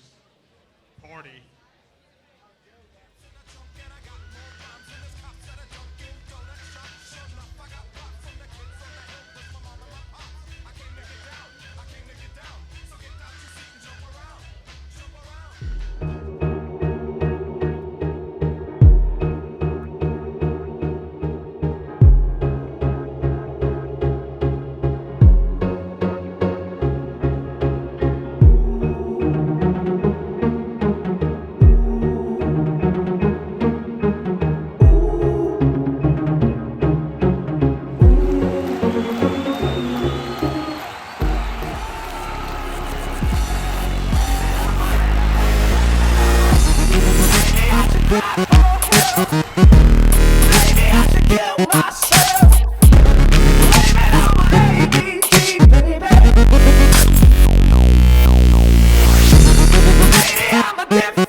And, Brandon, his last 4 fights have not happened. The event got canceled, his opponent got hurt, opponent got sick, whatever reason. The last 4 scheduled fights have not happened. He trains out of a solid gym, Lawrence Fight Club. Zach Bucha is his coach. Zach Bucha, a Bellator vet, just took on Neiman Gracie. And, he's a solid dude. I mean, he really is. I'm ready to see how this turns out because Brandon is more of a stand-up guy and Mode is a ground guy. So, yeah, whoever controls the distance and keeps it on the feet or on the ground is going to be the one that probably wins this fight. So if Santana can keep it on the feet, he looks really good to take it. If Mode gets on the ground, he's tricky. So he is tricky. Second fight we got coming up. Go ahead, Gregory. Oh, man. Corey Hines versus C.J. Randall. This is for the WFC welterweight champion.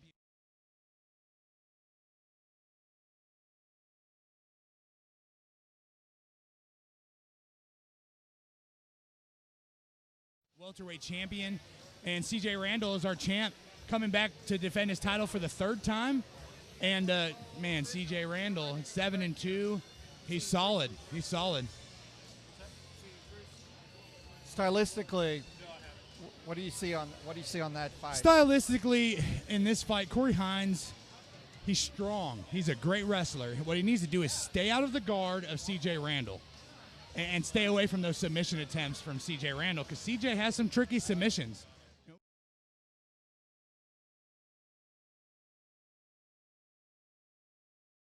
Armbar / triangle. It was a very, very weird armbar. So. And then I guess we got our next championship fight. Yeah, and that's the heavyweight title unification bout. Interim champ Billy Blackard fighting Osha Johnson, our champ. It's going to be very interesting. If Billy Blackard takes to this fight to the ground, Osha could be in trouble. If it stays on the feet, Osha Johnson, I think, has the advantage, but Billy Blackard is also a Muay Thai heavyweight champion out in Oklahoma at Combat Muay Thai. So, these guys have a lot of experience. Osha is also the Pyramid heavyweight champion. Yeah, and both these guys are not small, to say the least. Oh, they are huge and intense, both of them. I'm not talking to either one of them until after they fight because I don't want to get. Then Tyler Rowe versus Joseph Carricker. Man, for the WFC Middleweight Championship, Joseph Carricker, the champion, 9-0. I think this is 4th title defense. Yeah, and 8 finishes out of those 9 wins. Zach wanted this fight. Yeah, Tyler. I'm sorry. Tyler, he asked for this fight, reached out to us once he found out that Carricker's original opponent had to step out of the fight. And, Tyler Rowe trains at a great gym, so we'll see what happens. I'm very interested to see how he does against Joseph Carricker. He's definitely the underdog. But like I said earlier, and I've always said, it's one of my mottos is, MMA is an underdog sport. This sport is made for the underdog to win. Absolutely. Can he do it? I don't know. Carricker's been unbeatable, so it's hard to say. But yeah, and we've seen some underdog fights or fighters win in this cage in this venue. Plenty of times. Yeah, plenty of times. And the other thing I find really cool about MMA, and if you're an MMA fan, is your physique isn't always an indicator of your skill set. And that's always interesting to watch these guys step into the cage and see, if you're not a diehard fan, you'll immediately, prejudge the fight based on the physique, and that is not the case. Hey, while we got a minute, Will the Thrill, this is Walkout FC's 8th event, and you guys have done this in a couple states. You're the original founder, and just kind of talk a little bit about why you started this promotion. And as a fighter, I know you've taken a little bit different approach, to MMA as far as from a promotion standpoint in this 4-state region. Just what's your thoughts on that, and kind of what do you guys do that's different? We really wanted to come in and create a fighter-friendly environment, not a lot. I don't know how much you guys know, but in the Midwest region, a lot of these promotions sometimes like to just build their own clubs up. We just want to build the region. We want to see Amies go to pro, and then the pros go to the big shows. And what's awesome is Flow Combat coming in and help us. We're getting out to not only just our area, but we're getting out all across the country and across the world, really.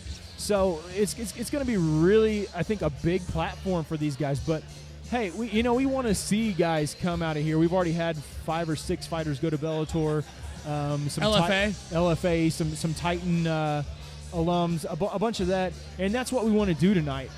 We want to showcase what we've been doing, and we want to help fighters get to the next level. That's our desire, and Dave Korn and I believe, since making this promotion happen, that we could really be a huge help to these guys, a big stepping stool to get to the next big fight.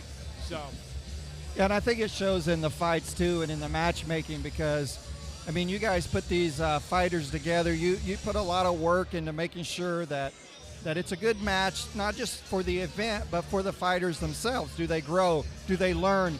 Is it something that's going to test their skills? But yet, you don't provide these uneven matches either, knowing that going in. Sometimes they end quick, but that's unexpected or to be expected in this sport. Matchmaking is definitely a tough job. You have fights drop out sometimes, fight week, fight day. It's important to try to get these guys in there, get that cage time. That's one thing I'm really, as a matchmaker, that's what I want. I want to see these guys, especially the amateurs, get in there and get that cage time. And, I don't want to see, as a fan, I don't want to see a fight end in 12 seconds, an uneven fight end in 12 seconds. Right. Obviously, you're going to see that. You're going to see fights end quick, but I don't want to see an uneven fight end quick. I want to be just like these fans out here and enjoy every single fight. Yeah, absolutely. And I think the approach Walkout has taken has, in just a short amount of time, they've been able to draw in some really good fighters because they are fighter-friendly. Absolutely. And we're about to get to the title fights. 4 amateur title fights for the fans on Flow Combat. You guys ready for Here we go. Fights? I know you can do better than that. You must have got to sleep when we had that little intermission. Let's hear it again. Are you guys ready for some championship fights? There we go. First of all, I want to go ahead and thank again the veterans. This is why we are putting on this show tonight. The men and the women that put that uniform on to protect us. So let's hear it for them one more time.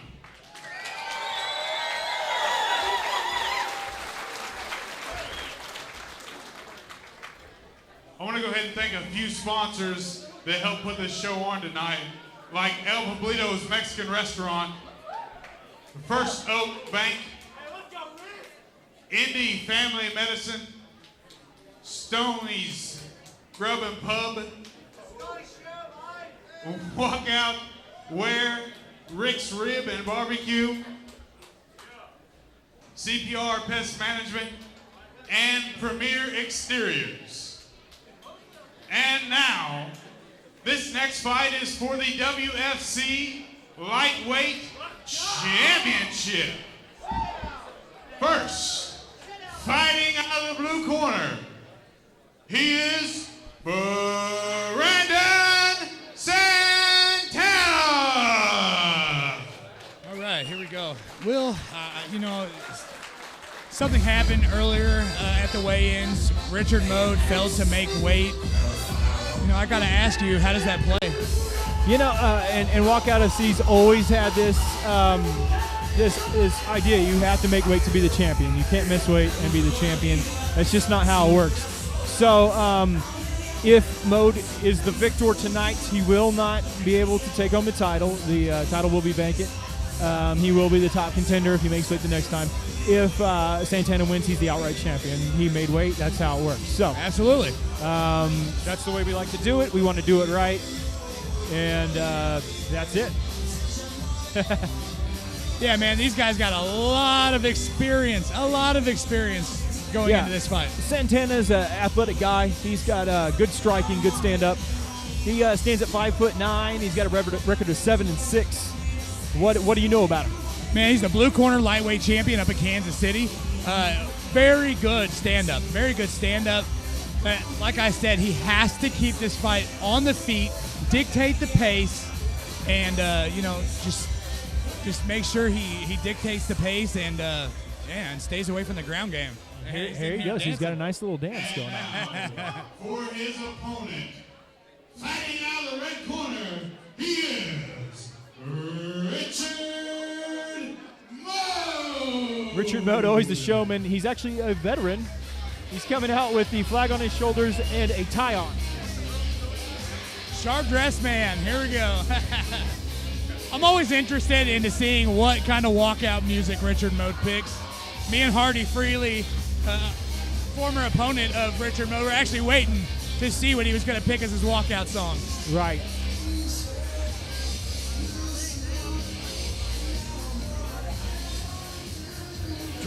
Draped in the U.S. flag for our veterans tonight, and sporting the tie as you mentioned.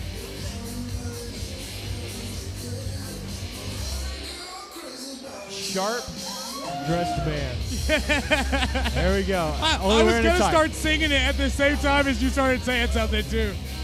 Richard Moe stands at 6 foot. He's got a record of 1,000 fights. I'm not even going to say, because who really knows at this point? You know what? He 30 fights and a lot. 16. He's gave me a few. He doesn't even know his own record. That's how much he fights. Yeah, he literally does.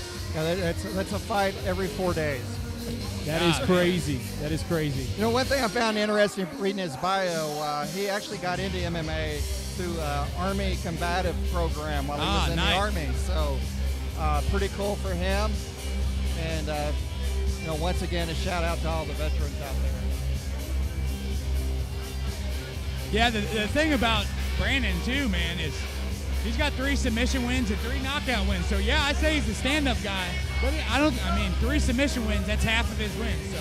Yeah, he's definitely has more than just one discipline that he can perform in. And he's also a veteran. He's also a veteran from the Army.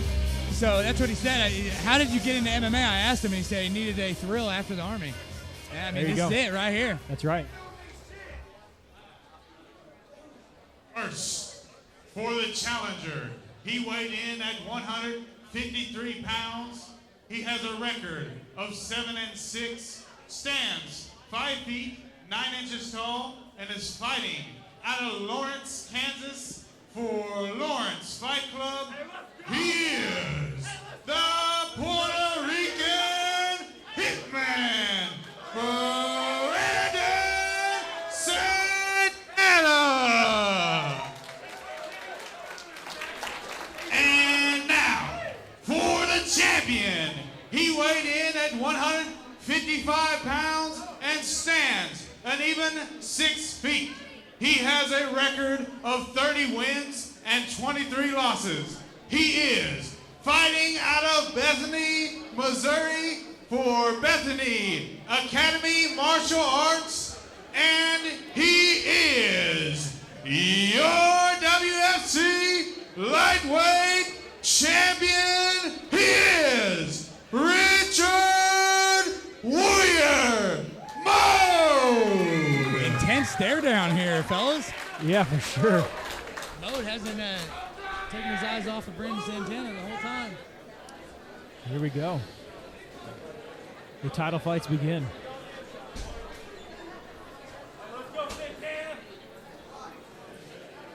Here we go.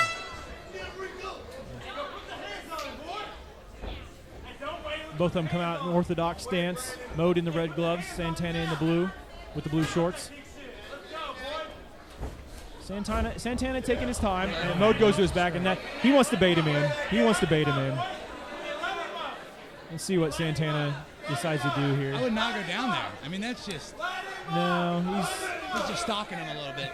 Yeah, but I mean, we've seen Moe pull some crazy submissions out, so you don't want to play around with it. No. Back on their feet.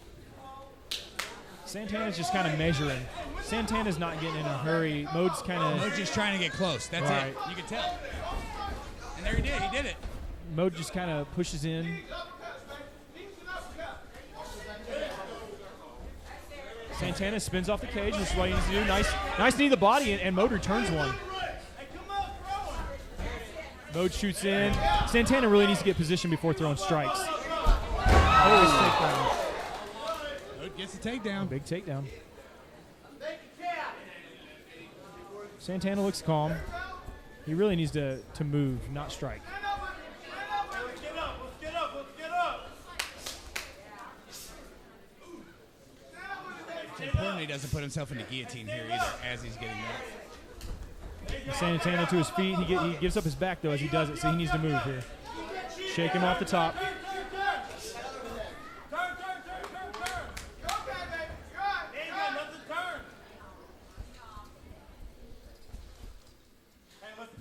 It's quiet in here. I don't even know if I should say anything. It's so quiet. This is a very tactical fight thus far. Santana's trying to control the wrist. He's trying to turn, and there he gets it. And he circles off the cage. Now watch Mode. He'll try to pull guard here. That's the thing about Mode is he does not care. He will pull guard.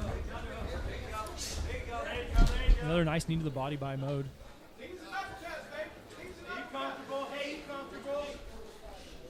Got about 45 seconds left in the round. Kind of a weird round once again. Another takedown.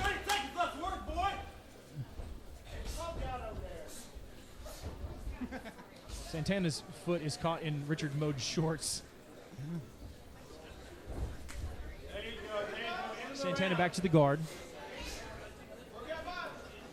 About 20 seconds left. Neither fighter really doing much damage here. Not really. Mode's got the takedowns, and I think that's probably enough to win him the round. He's trying to put some shoulder pressure on Santana. Santana's just kind of hanging out. 5, 4, 3, 2, 1. That's in the first round. There we go. So this is really where the coaches come in, because both fighters, they need to make some type of adjustments if they're going to be effective. Pretty in this close next round. Pretty close round. Mode's still over there going back and forth. He's just pacing, staring. Yeah, I saw that. Santana, I agree, stayed very calm in that round. He looks calm in the corner. Be interesting to see what his coaches are telling him. But it's not really like a stare-down type of fight, though, right? Yeah, I mean, these guys, I don't know. You know what? It's an interesting fight right now. Mode's definitely won that last round. But Santana here, he needs to create space and strike. Oh, for sure. He does not need to get in any kind of clinch or anything with Mode. And Mode is still not taking his eyes off of Santana. A whole minute break there. Yeah, it's an interesting fight for Mode because no matter what, even win, lose, or draw, he doesn't walk out with that title. Yeah, but he gets to remain the top contender. So I mean, you do want to win. I don't think you want to lose any fight. Yeah, absolutely. Santana's got to control the center of the cage. He's allowing Mode to control that, and that's what's putting his back on the cage. Yeah, he's not stepping aside. I mean, he's just stepping He's straight also back. not getting underhooks. Oh, he just did it. Good. He needs to circle off the cage again, but when he separates, he needs to keep in the middle of the cage. Mode goes for that trip, but he gives up his back in the process, and he didn't get it. So, uh-oh. Hear the crowd. He's working an armbar, and he actually beat Chet Mellington with this to win the title. Is that inverted armbar? He got it from the ground, but you can put some pressure on the arm from here if he can get it extended. Right here, Brandon Santana can actually. He's grabbing his own shorts to defend.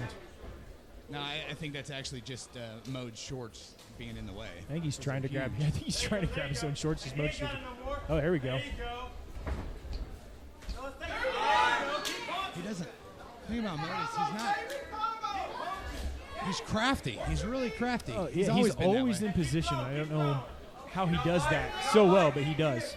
Well, he has 50-something, whatever, 60 fights that he's learned to be crafty, right? Yeah. For sure. The thing about Mode, though, I'd like to see is him take some time away from fighting and just train. You know, I mean, I really like to see that.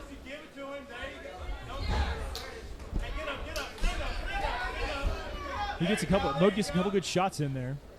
Santana just has to get off this cage. Yeah. It's the main thing here. And like we said at the beginning of the fight, who controls distance? So far, Mode has controlled the distance and pushed Santana back.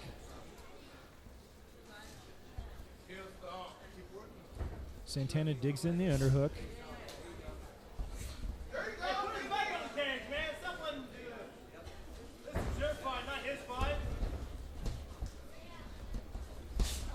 Ooh. There we go. Nice off the break.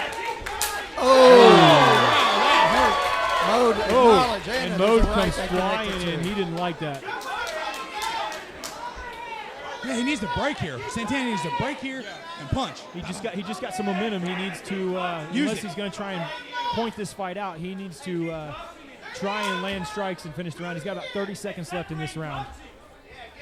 Yeah, why he's not making space here, I don't know. There we go again. Mode's back up on Mode is control on the cage. Mode is a deceptively strong guy.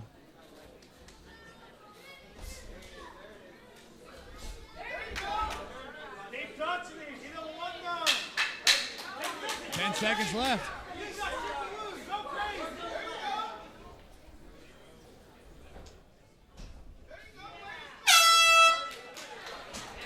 Yeah, finishing number 2.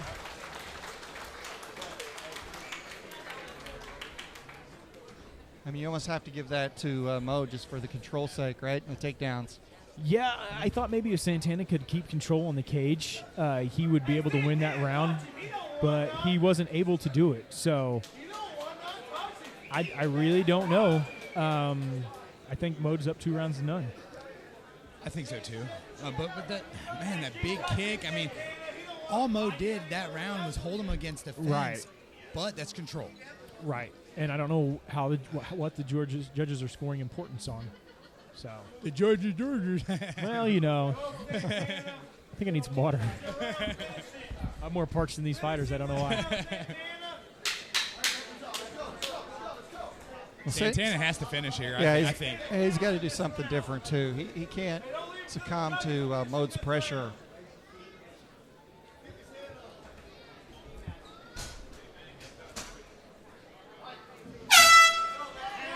Here we go. We got 3 minutes left.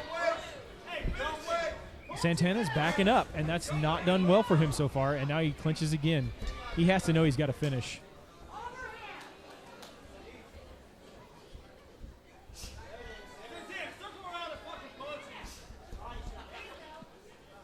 Getting some cornering from the crowd here. It's Jody Lights Out Lipticum, folks. Oh, Santana breaks. Oh, and he lands a big shot. The thing is he landed those shots and then Uh-huh. went right back into the clinch. He should have took a step back. Exactly. Break and throw here. You need to break and throw. You need to. He needs to sprawl hard here. He's not sprawling. Nice takedown. Wow. I mean, you got to give Mode credit. I mean, this guy is fighting a perfect He fight gets plan. the job done. Exactly. Yeah, and that's why every he's time. that's why he's a champion in multiple organizations. It really is. And there's a triangle. There's a triangle attempt. Uh-oh. And that could be tight. It's hard to Yes. do it. It's hard to do it He when you're looks like stacked he in the has it. cage. It's hard to do it when you're stacked in the cage. And Mode is wily veteran. He needs to pull the head down hard. Santana needs to grab his head and pull it as hard as he can. It's going to be really hard to choke from here. Mode's giving the thumbs up. He's got to get that arm across. The arm's across now. He Oh, tapped. he He tapped. tapped. We have a new champion. Brandon Santana comes back from losing 2 rounds and finishes the fight. Wow, and he's fired What up. submission finish. Yeah, 4 submission finish for him. We said he's a stand-up guy, and look at that. Submission. That's what it's all about, being well-rounded. When you can't get to space where you want it, if you don't adapt, you're going to lose and you're not going to be champion. So that's what champions are made out of. Santana throws his mouthpiece out in the crowd. I hate I'm that. sure nobody wants that. Hopefully that wasn't like a Savage mouth guard or That's something right. that costed $100. This is not the first time I've said this, but I would hate throwing my mouthpiece out in the crowd just because I don't want to redo another mouthpiece. Come on. I like him. I like it. Great comeback.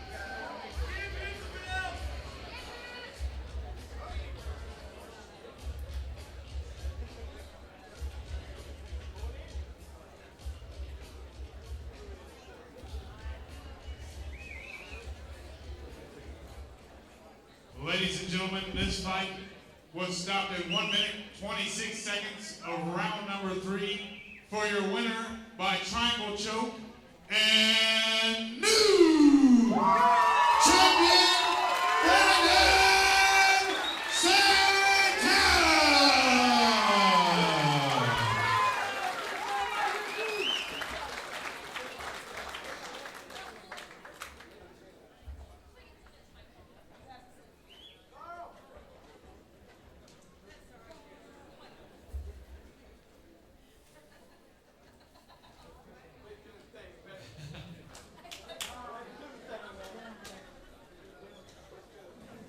So, cage Mr. will Santana, fulfill the event.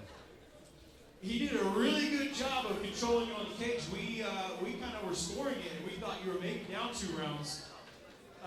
That's our unprofessional opinion, but it doesn't matter because you came out and finished the fight. That's what champions do. Can you walk me through the finish? Because that was a pretty nice triangle. Can you walk me through the finish and what was going through your head? Number one thing I was thinking about was once we got to the ground, he does like remain like top pressure a lot, but his arm was always very loose. So I remember what my coach said on the ground, if you see somebody with their arm loose, tuck that arm down, bring your leg up, and she didn't tight. Go down every time. That's exactly what you did. You finished. Hey, you're the champion now. Walkout FC, lightweight champion. We expect you back. I'll tell you this, Walkout FC, whenever you guys want me to come back to defend this belt, I'm always on call. Hey, one more! I want to give a big shout out to my coach right here, this man right here. I didn't get a chance to use a lot of my strength like I wanted to, but the one that I did do, thank this man right here. And all of LFC and NCA, we come and take over the world, man. That's the truth. Your lightweight champ, Brandon Santana. Great job by Brandon Santana. He looked good. Yeah, he Looked really did. good. I mean, yeah, he had some issues in the first and second round, but hey, all that matters is that you finish the fight, and it doesn't matter how many rounds you're down. You could be down 4 rounds and come back in that 5th, you know? I mean, Well, listen to his coaches too. His coaches told him what to look for, and he finished. Championship. 2-fight pro contract. And for a 2-fight pro contract. First, fighting out of the blue corner, welcome, Corey Hines.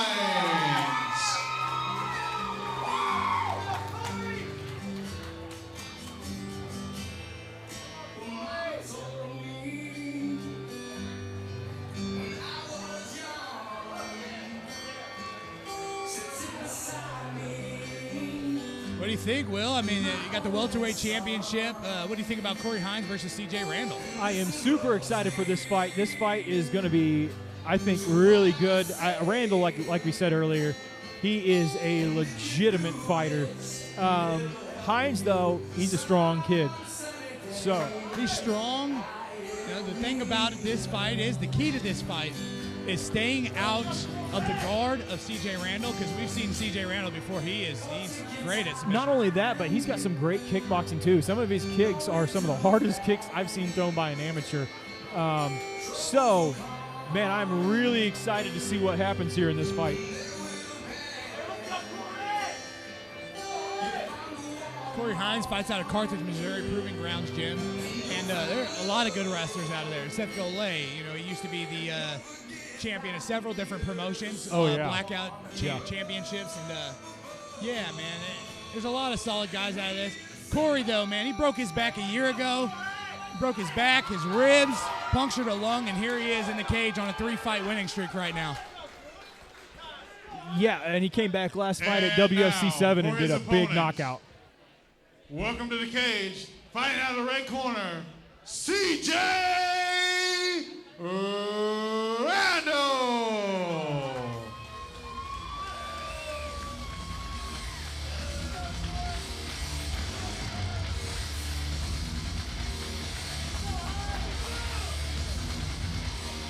Here we go, CJ Randall. Man, 7-2. This is what, his third defense, Will? Third defense. Yeah, making his way to the cage. Looks very calm, very determined. Both of them stand 5'10". Corey Hines out of Mossberg Striking, and Randall's listed as an independent. I think he trains quite a few places, but like we said, he's not an all-time fighter kind of guy, but he is legit with his skills. Trains with Zach Scroggins, Austin Christ, those guys. And yeah, man, I'm really interested to see how this fight goes. In my opinion, and this is just my opinion, I think CJ Randall's obviously the favorite. And like I said, man, the key for Corey Hines is just to pass guard and not get in those awkward positions. And Yeah, and I think he's got to. I think Hines has to test his cardio. I think he has to have some great cardio to beat CJ For the Randall. challenger, fighting out of the blue corner, he weighed in at 167.6 pounds. Stand 5 feet, 10 inches tall. He is fighting out of Carthage, Missouri for Proving Grounds Gym and Honey Badger Wrestling, as well as Mossberg Boxing, with a record of 10 wins and 8 losses. He is Corey Hines.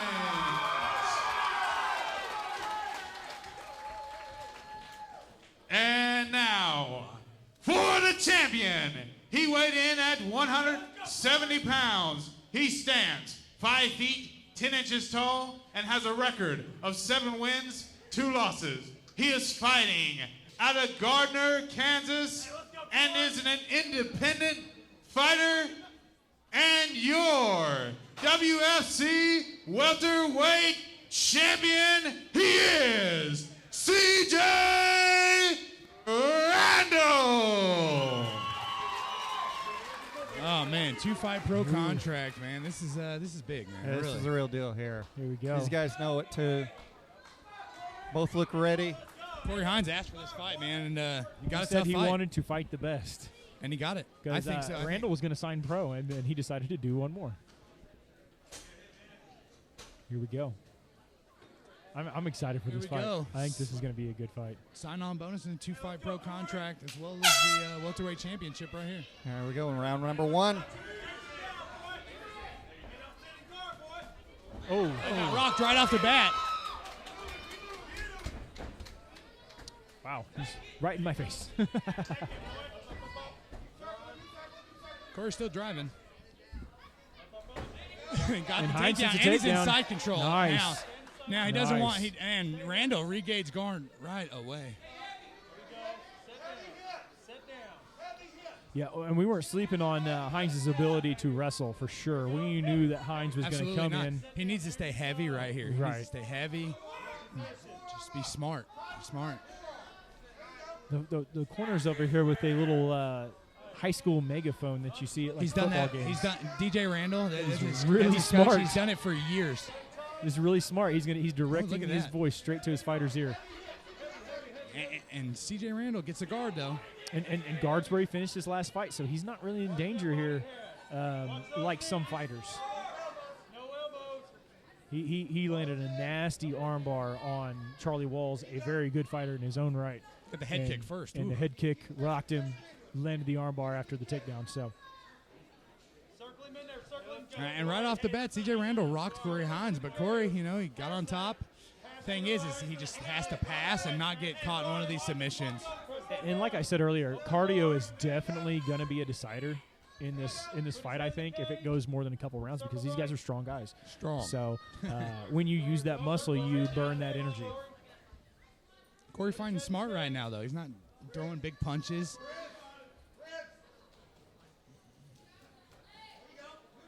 Now both fighters are fighting like this is a 3-round fight, which it is, which is smart on their part.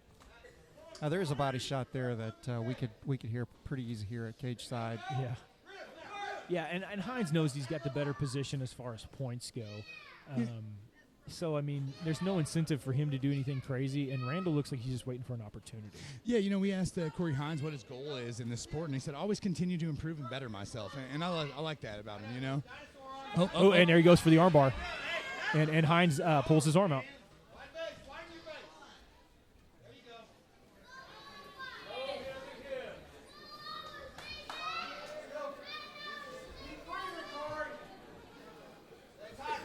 We got about 25 seconds left in the round. I don't know if this round's really going to change much. CJ still looks like he's trying to lock that arm down for an armbar. But who won this round? I mean, I think Corey Hines has won. Even though he did get rocked earlier, he's been on top the whole time. Oh, yeah, no that doubt. was so long ago. The judges are going to see this top position for the round, and that's when they're going to win it. I agree.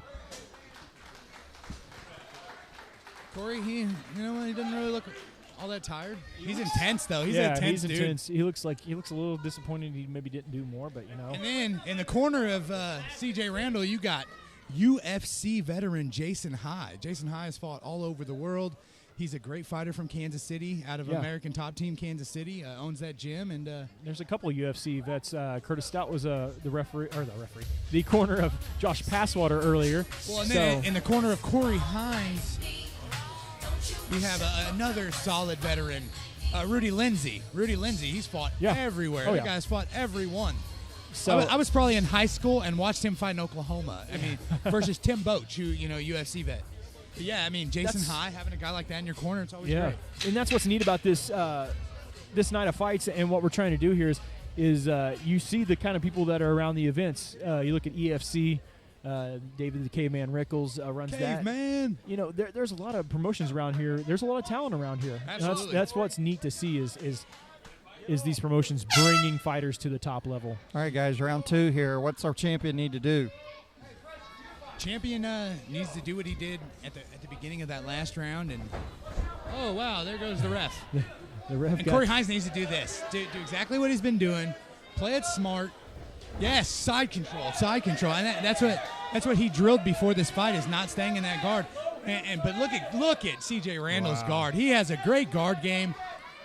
You know, and don't count me 100% on this, but seeing kind of how this fight's going, I think Randall's going to maybe end up getting something out of this guard eventually if Hines can't pass or stay in a better position. Sitting in somebody's guard that's good off their back is never smart. Yeah, you're right. You're absolutely right. So far, he's doing great, but see that leg? See that left leg? Look, it's coming up. It's coming up. It's coming up. Yeah, he's looking for armbar or triangle for sure. And there's the armbar. Ouch.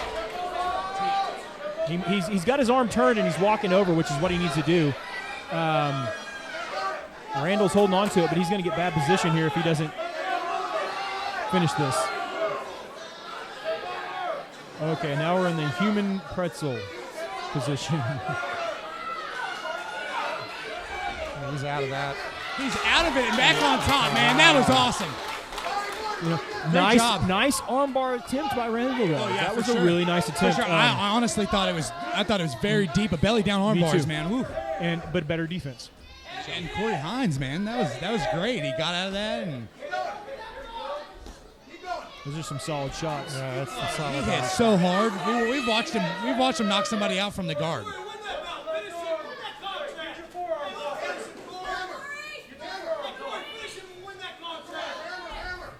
Jody Lithica, man, he's out here just going crazy in the crowd. He was supposed to fight tonight. Unfortunately, his opponent's wife got in a car accident, and he was unable to get here. So there's another body shot. We've got 1 minute left in the round. Corey's up. Yeah, Corey's controlling this. And I think he's doing some damage this round, where maybe not so much the first round.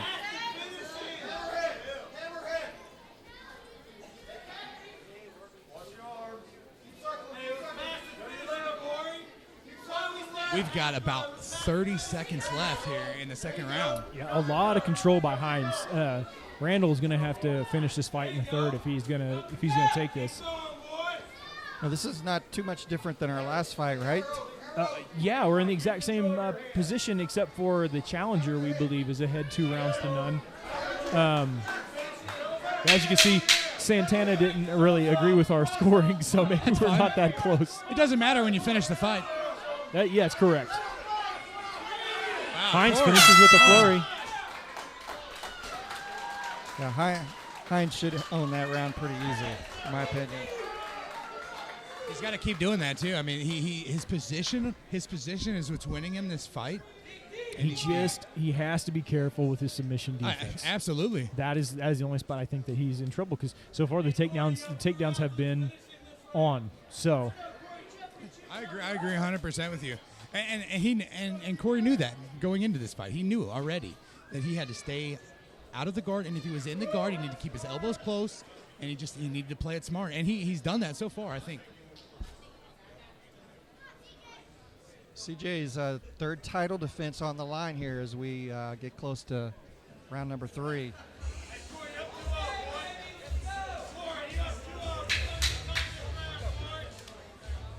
Let's see how these guys respond. They've got one more round. I think all of us at the table here thinks CJ's down, Corey's up. So let's see how these guys do round number 3.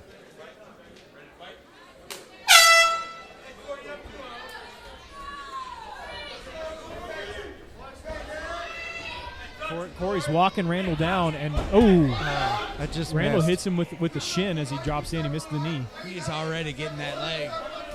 Uh-oh. And Randall scrambling to the back. Perfect. Beautiful defense. Oh, nice. Oh, and he hits a nice knee. I missed the knee. Ooh. Ooh, C.J. Randall came down kind of awkward on his leg. Oh, and he takes the back. Uh-oh, that's deep. That's deep. That's over. Deep. That's wet. Wow, wow.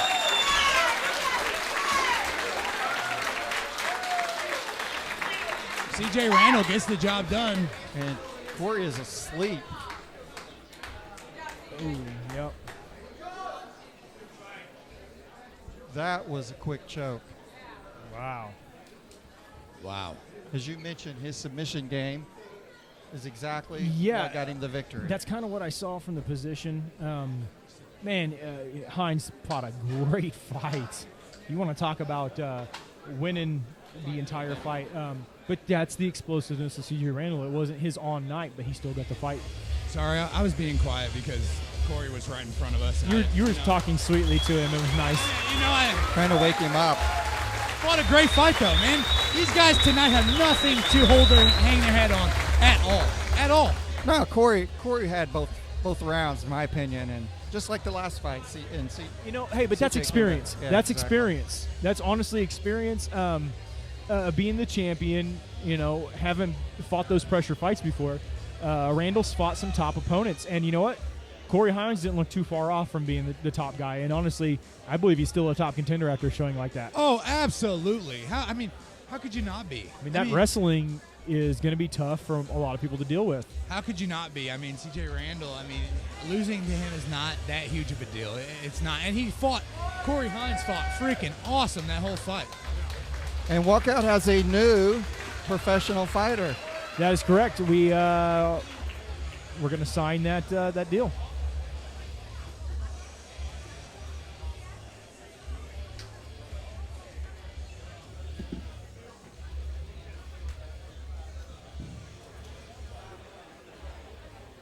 Ladies and gentlemen, this fight was stopped at 37 seconds of round number 3 for your winner by rear naked choke and still your champion, C.J. Randall.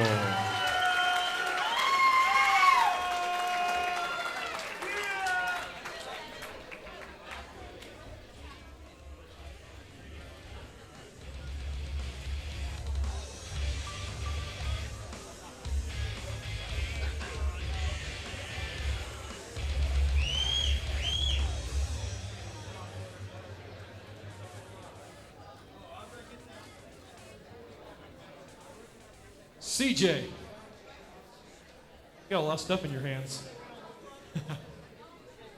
Another impressive performance.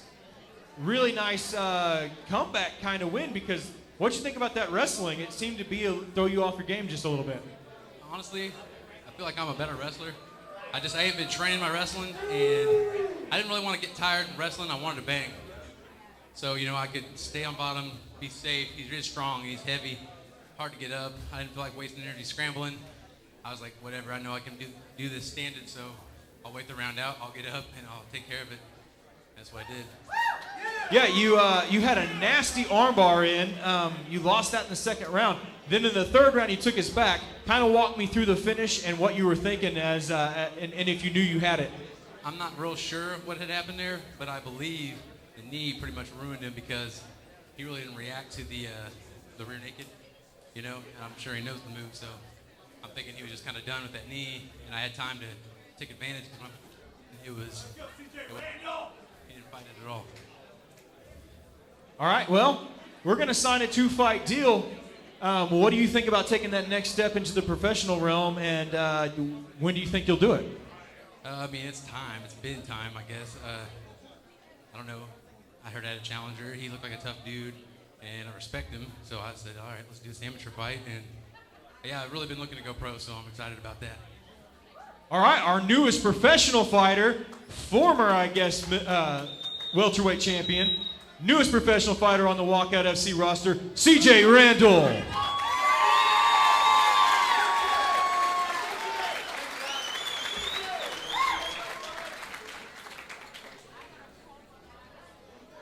Who's ready to see some monsters in the cage? This next fight will be a unification bout for the WFC Heavyweight Championship.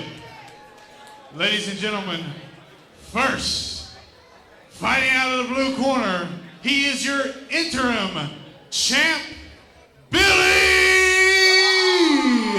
Blackard. Holy moly, these guys are huge. Oh, yeah, I agree. Huge, and both are very intense and focused.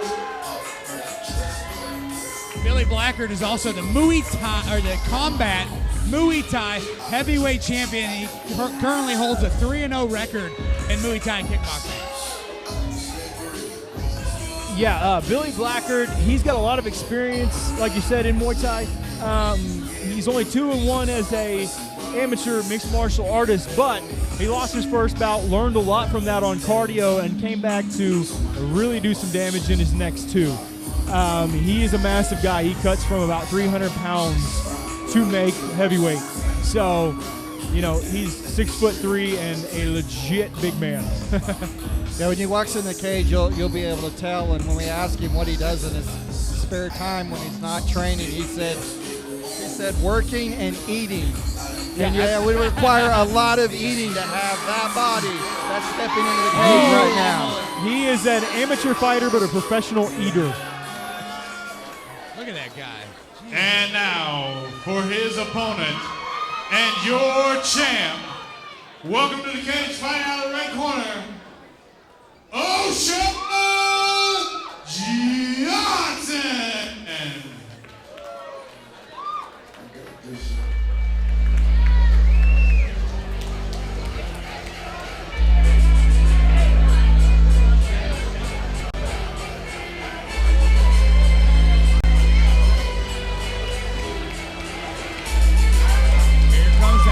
Champ.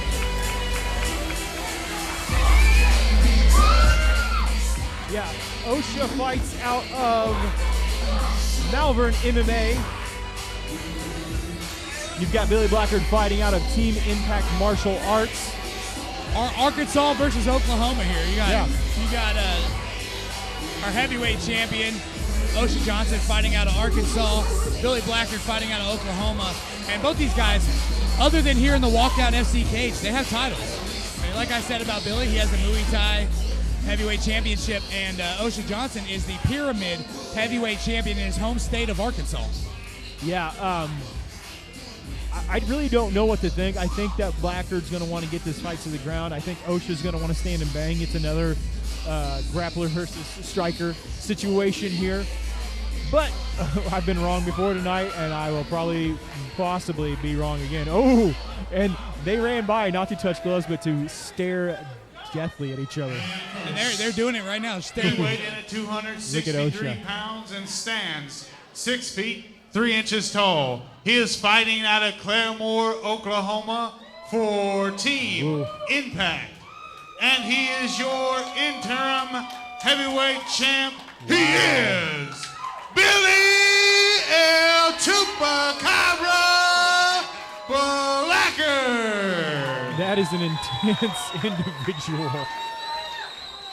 And now, for the champ, fighting out of the red corner. He weighed in at 255 pounds. He stands 6 feet 2 inches tall, and he is fighting out of Carthage, Arkansas for Spartan MMA. He is a freestyle fighter and holds the Pyramid Fights Heavyweight Championship and is your WFC Heavyweight Champion. He is O'Shea Liddell Johnson.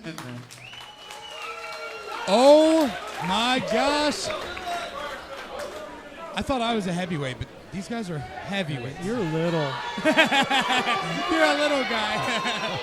The crowd seems pretty intense here. Look at O'Shea. I think it might try and just spear Bull each rush. other. I don't really know what's going to happen bull rush here. each other here in a minute. Oh, God. I hope the cage holds up. I know. Is everything strapped down? I hope so. They touch gloves. There we go. Let's make sure everything's strapped down because it's already It's held up so far. Oh, he gets a takedown. Nice. Blacker with the takedown. I would not want that laying on top of me right now. Oh, absolutely not. His corner, Billy's corner. Billy's on top of the blue gloves. He's trying to get him to pass, and he passes the side control. Osha's doing what he needs to do and swiveling his hips, but it did not work on the first attempt.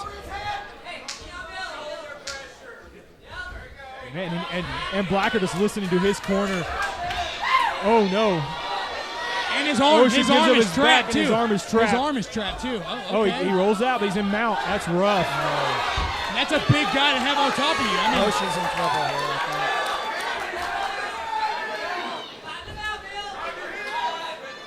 We're just a minute into the round. He's got him flattened out already too. Wow. Osha's fighting the hands. We must have got some shots to the back of the head. Back of the head shot. That's unfortunate because Billy was in a great position. Yeah. It's a warning, and now it's back up, so it just lost position. Yeah, I was just getting ready to say Blacker really needed to focus on being patient. And hence he throws a shot, it lands in the back of the head. Osha says he's ready. Osha says he's ready. No, absolutely. Look at him. He's pacing back and forth. Now, the thing is, he needs to stop the takedown now. If it goes the same way.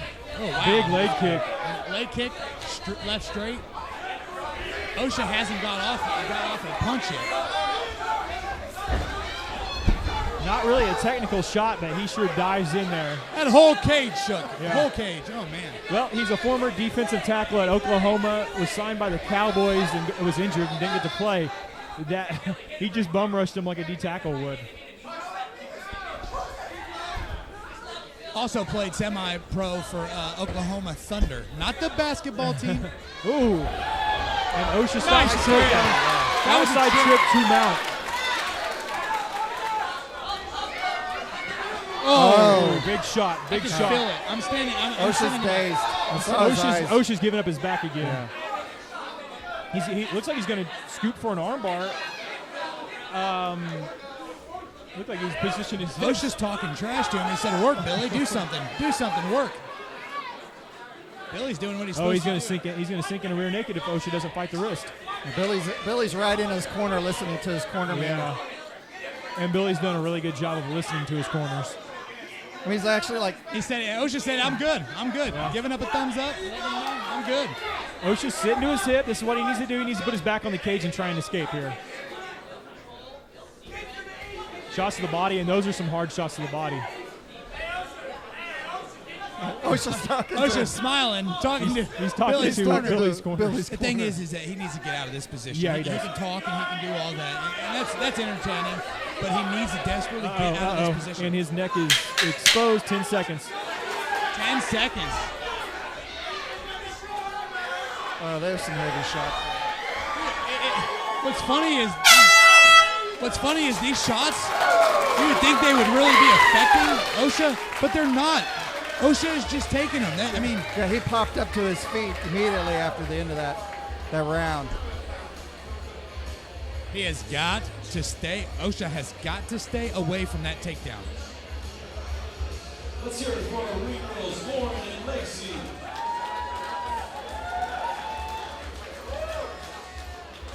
Osha looks like he's hurting a little bit. His cardio. Yeah, but I mean, he's still got that he's look in always his like eye. that. Yeah, he's always like that. Billy's taking some deep breaths. I'm not sure. Who do you think right now has the better cardio going into round two?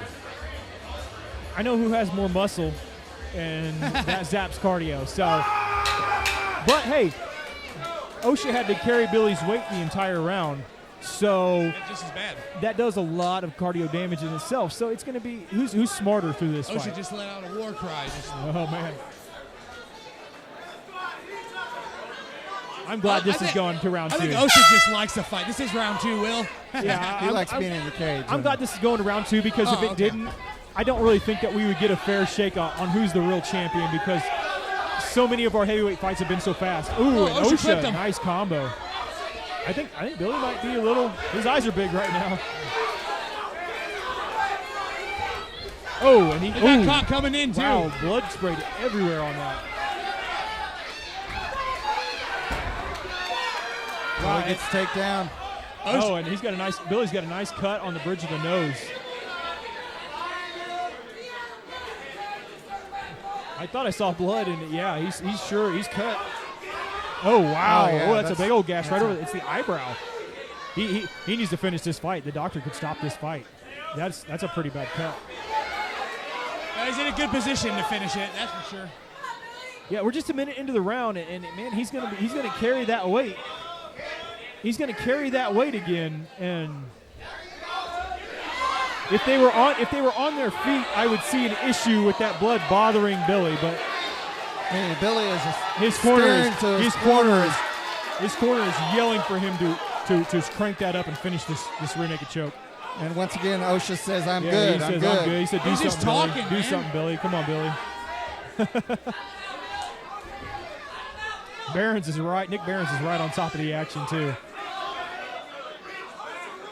I'll tell you what, the officiating has been really, really good tonight. We haven't had a fight go to the judge yet, and don't you dare jinx it, man! Don't you dare jinx it. Hey, I'm okay if we have good fights going. Oh man, he's got to be careful here. He doesn't tap the back of the head again. Those take so much out of you, especially that big man monster in there. I am just fine with really good fights going the distance. Man, OSHA's one tough dude, though. You got to give this guy credit. He's exhausted, though. But I can tell they're both exhausted, honestly. I've heard a lot of commentators say you don't want people to call you tough in the cage because that means that you're getting beat on. That is true. But that's the case right now. But I'm not saying that OSHA can't turn this around because I've seen OSHA gut out tough fights. Oh, OSHA caught him coming in on them takedowns earlier. Nice. So Billy's trying to pick his shots a lot better. OSHA's moving. Oh, and Billy switches back around. He needs to be careful that he doesn't get pushed over and put on his back, but his base is so heavy. Oh, nice. Smart.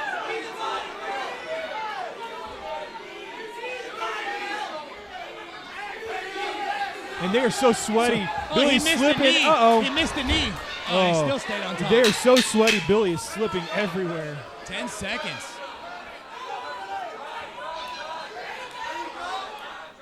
And we're going to a third round, folks. That's right. Maybe we get a look here to see how bad that cut is as he walks over the game. He's tired. Billy is definitely tired. It's hard to tell with all the sweat. Here comes the doc to look at the cut. Yeah, they bring the doc in. That's the last thing he wants to see is the doctor coming in. You do all this hard work, and you get cut right in the beginning of the round. Well, they need to let their corner go in there and take care of that cut before the doctor even looks at it, I think. I think he said he's good. He just needs to wipe it up a little bit.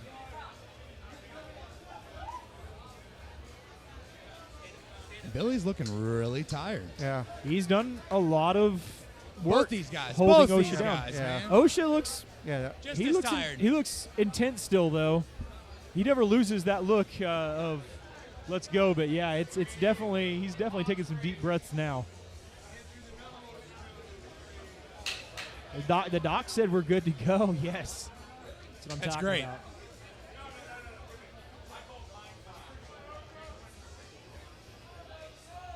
It's really hard to tell even how much blood was coming out of there because these guys are sweating so profusely. I mean, it's like you mentioned, the cage is wet just from these two guys. Billy almost lost position because of so much sweat being on the mat. Yeah. So look at there's the cut, guys. Yeah.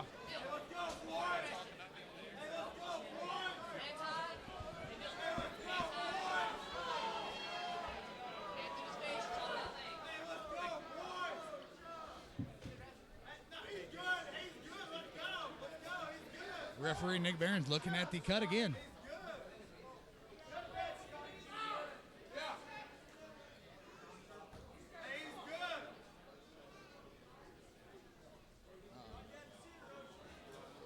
Oh, man, here comes the doctor again to take a look at the cut.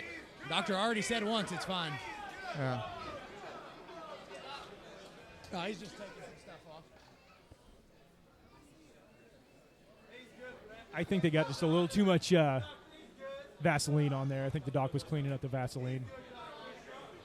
That's a pretty nice little. Well, these guys both got a little extra deserved rest, or needed rest, I should say. He just had the ref come in, or the doc come in and clean some stuff off. Is that I think he had too much Vaseline. Oh, okay. I think they took a little Vaseline off. Hey, you know what? That could benefit somebody, and I'm not really sure. They actually come out and touch gloves very tentatively. Big kick by Billy. Man, there's so much sweat flying every time they do. Oh, nice switch kick. I like that. Oh, and Osha hits that cut again. Man, there was sweat flying everywhere. Heavyweight takedown. Wow. Wow. The power from that slam was monstrous.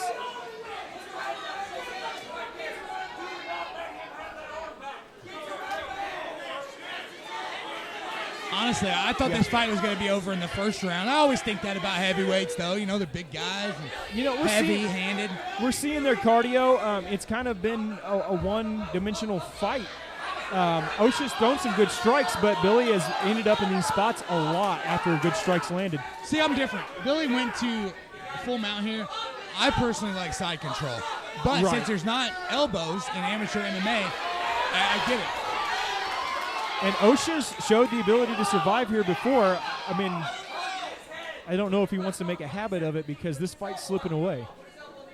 Oh, for sure. The cut can always sway the judges, but Billy's done way too much damage on top and too much position control for that cut to sway any judge. And we've seen Osha in a 3-round battle before. Right. That's how he won. That's how he won. And that's how he won the title. And that was a freaking awesome fight. And he had a little bit more. They didn't go to the ground in that fight. We're seeing possibly a weakness, but I would almost say I'm not sure about the striking of Blackard right now because every time he got hit, he really was looking for that takedown. The one thing about Blackard that I've noticed is he listens to exactly. His corner says something, and then he does it. I mean, perfectly. Yeah, you got to give this guy credit. I mean, the cardio here, I mean, we've seen, even in the big promotions, big guys really burn out quick. And he's expended a lot of energy, and he's still going strong. Osha's hanging in there, but he has got to escape this position and try to make a run for hitting a big finish because he's only got 30 seconds left. So 20 seconds to turn around, and I don't think it's going to happen. Oh, and as you say that, he's almost got the hips on top. If he had the strength and the ability, he could spin out and come on top here, but I just don't think he's got the time. 10 seconds left. And Billy just tries to finish. And that is it. Wow. 3-round battle. None of us thought it'd go 3 rounds, but it does. I think the title is going to be unified. It's going to fall in Billy Blackard's corner. I think so, too. I think you're absolutely right.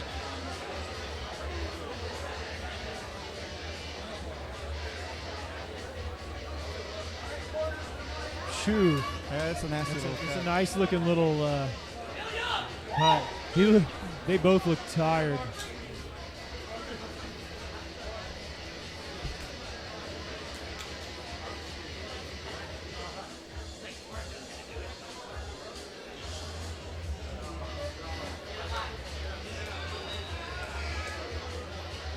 Hopefully Billy can get his breath to get the belt here. Yeah.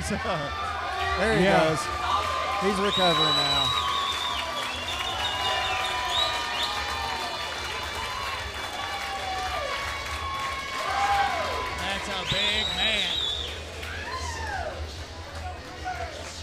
That's a big man.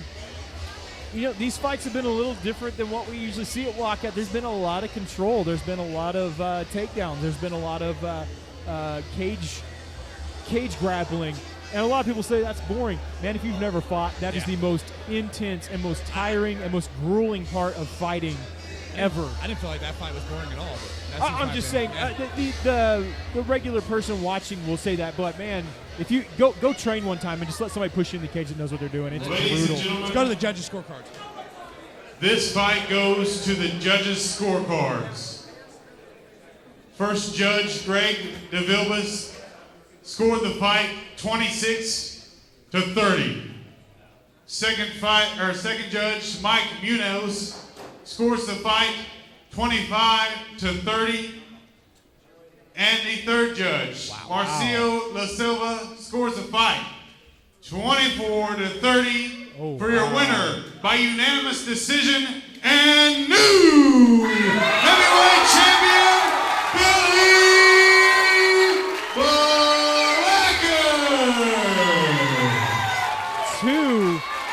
They gave him two 10-8 rounds, and one judge gave him 3 10-8 rounds. Wow, that's control. So what do you think is next for Blacker? What do you think? I think it's Seth Golay. If Seth Golay comes back, that would be a perfect fight. They're both animals. They're both huge heavyweights. Actually, Seth Golay is a light heavyweight. I would like to see him come back to this sport. And I like to bring people back. I want to see Seth Golay come back and face off against Billy Blacker. Maybe we'll find out. Last time he called somebody. That's two big boys throwing down. What do you guys think about that fight? We'll see. So in the second round, he cut you open. Did that affect you very much? I saw you had a lot of top position, a lot of good strikes, a lot of submission attempts. Did that cut bother you very much? And talk me through some of that position. Man, you've been in the cage enough. You don't even feel it when you're in there. So I didn't know I was bleeding until I seen the blood. So it was all good. So you unified the titles. You're now the outright Walkout FC heavyweight champion. What does that mean? What do you think is next? When are we gonna see you again? One more win, this thing's mine. We're good. Yeah. So I'm just ready to keep progressing with my coach and see how far I can take this. So thank you guys. Your new heavyweight champion, Billy Blacker.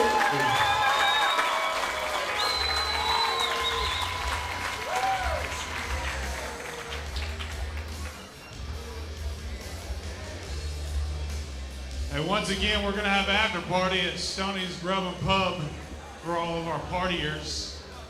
Billy will be there. You might go get an autograph.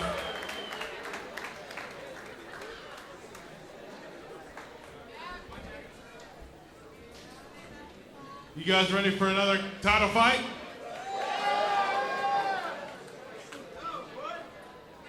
This is for the WFC. Oh, hold on. We're going to clean up the cage, I guess.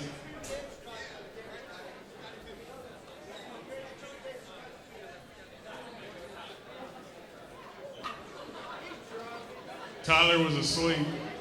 I guess it's a little too bloody in there. Wow, yeah, the cage is a mess. Holy crap, I'm just looking at it now. I might go help out. Wow. That's rough. Yeah, there's about 3 gallons of water on the cage there. Let's hear it for Ty. He's got a hard work job ahead of him on this one. I cannot wait for this fight. Tyler Rowe, Joseph Carricker. Tyler Rowe, man. You gotta respect a guy like him stepping up, man, to face a 9-0 undefeated Walkout FC champ, and he's also the show fight champ. Joseph Carricker is he's also just started amateur boxing. Wow. This is a true champion right here, and that's the one reason people keep saying, "When are you gonna go pro? When are you gonna go pro?" The thing Do they about work for you, Ty? The thing about MMA is, if he goes pro in MMA, he's also pro. He's just a pro. True. So he's pro in boxing also. So he's taking his time to get that amateur boxing record up. So we might see Joseph Carricker, fight in the WFC cage as an amateur, maybe 1, 2, 3 more times. I know he's already in a tournament in Branson, and he's honestly, if I look at their tournament, Joseph Carricker can beat. There's 8 people in the tournament. He beats all 7 of them in the same night. That's how good he is, and I mean that. And Tyler Rowe, nice man, Jody. He's come along. I've watched him improve every single fight. This is going to be a true test. true test. We'll see how it happens. No doubt. And, Now, come on, let's hear it for Jody. and sometimes Jody lights out Lithicum. Jody's getting some love from the crowd. He didn't had get a chance fight, to but fight, then as last we mentioned minute we earlier. didn't have a fight for him. So.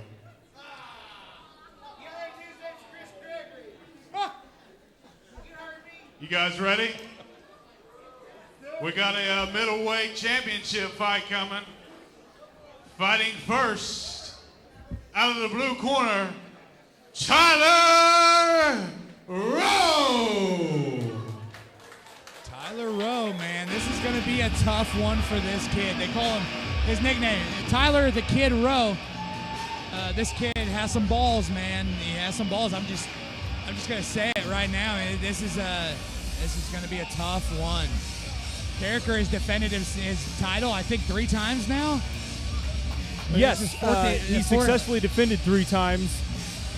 His first fight here was for the title. He was 3-0. He's blown through about every opponent except for Cody Nieto, who's fighting later in the night. 2016 Fight of the Year, Cody Nieto versus Joseph Carricker. So, Carricker is a very well-rounded fighter. He actually was losing that fight on our score. Actually, is 1-1 going into the 3rd round, but he had taken more damage in that fight versus Nieto and pulled out an awesome submission. And Nieto right now is 1-0 as a pro, which you'll see here after the intermission. Right. Rowe, heavy-handed striker. He's a last-minute replacement. So For his opponent, competing fighting out of the red corner, Joseph Carricker. yeah, Joseph Carricker coming to the cage. Hobo Joe is what they call him. Hobo Joe. He said his mom's been calling him that since he was a kid. So height's identical. Brass boxing and BJJ title boxing for Tyler Rowe Club. Carricker's out of the Bad and Heartland Boxing Club. I think they're going to stand and bang. What do you think? Yeah, I think so. I think Carricker is going to try to test the waters and see what he can do in this fight.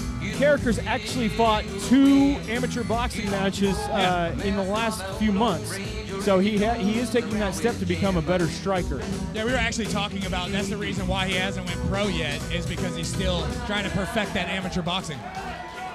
And I know Carricker really appreciates Rowe taking this on late Carricker notice. is such a nice guy. Here we go. For the challenger, he weighed in at 187 pounds, stands 5 feet 9 inches tall, with a record of 5-2, and fights out of Raymore, Missouri for brass, boxing, and jiu-jitsu. He is Tyler the Kid Rowe.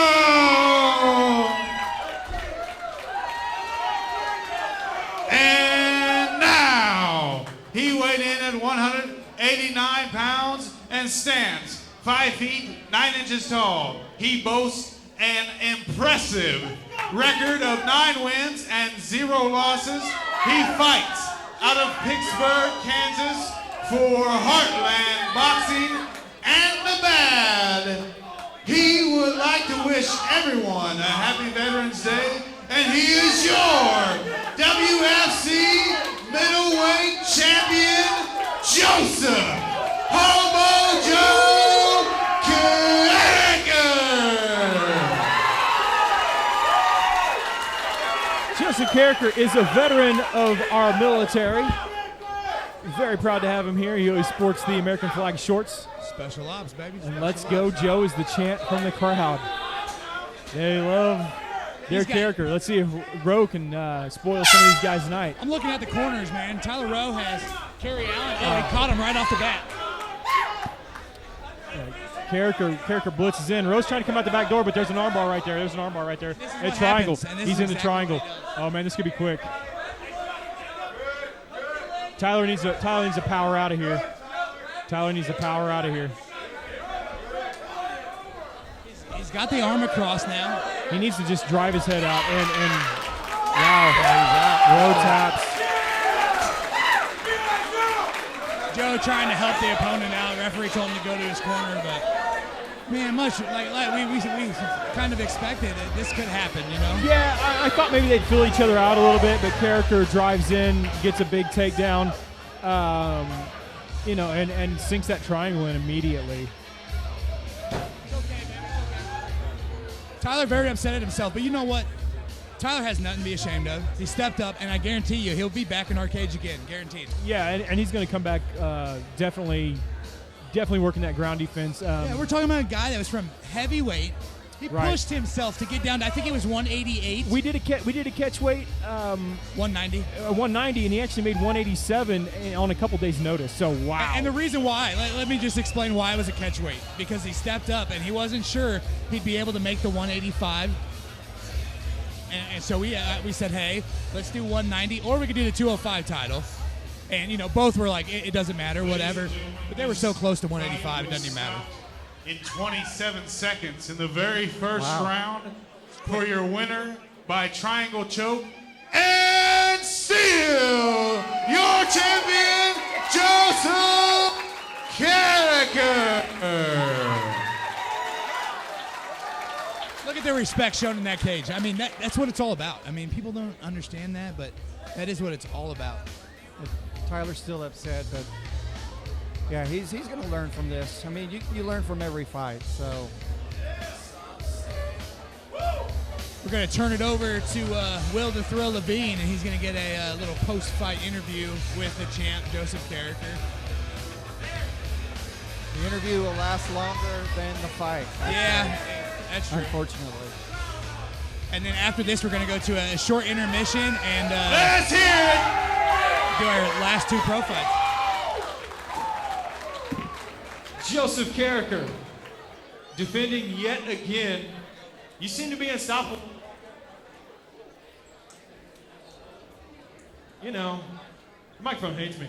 Loves you, though. You seem to be unstoppable in this cage. What'd you think about this opponent, Tyler Rose, stepping on a last-minute notice, and what'd you think about the fights tonight?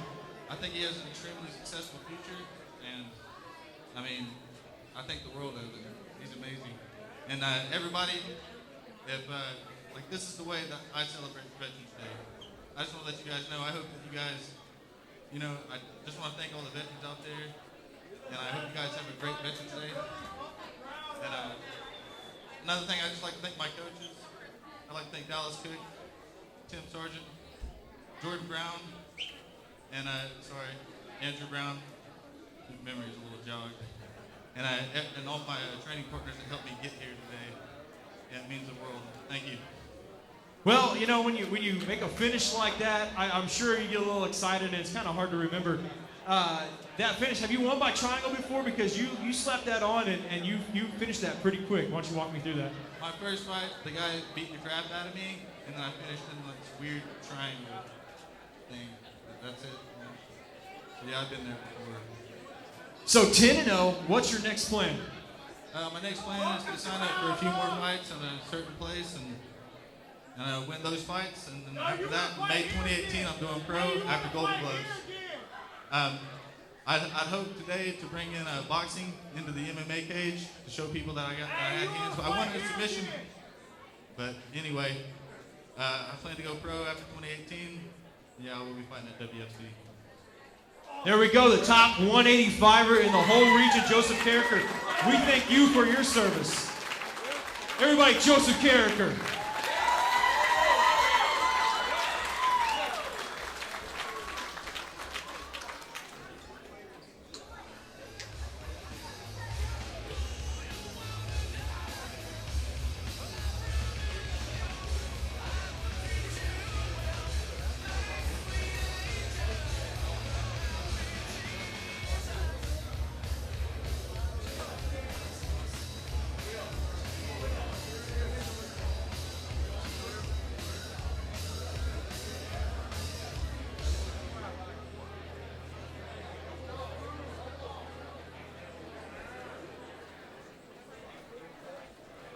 We're going to have a quick intermission here. We've got a All right, couple guys, I pro want to thank fights the coming up. sponsors once again. El Poblino's Mexican Restaurant, First Oak Bank, Indy Family Medicine, Stoney's Grub and Pub, Walkout Wear, Rick's Ribs and Barbecue, CPR Pest Management, and Premier Exteriors. And once again, we are having an after party directly after this at Stoney's Pub and Grub. You guys ready for some professional MMA fights?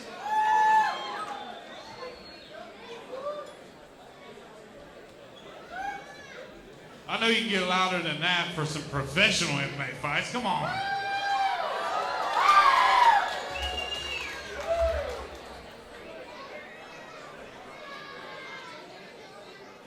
I'd also like to thank Will and Dave for putting on this show. We absolutely appreciate that. So first, fighting out of the blue corner, Zach McGuire.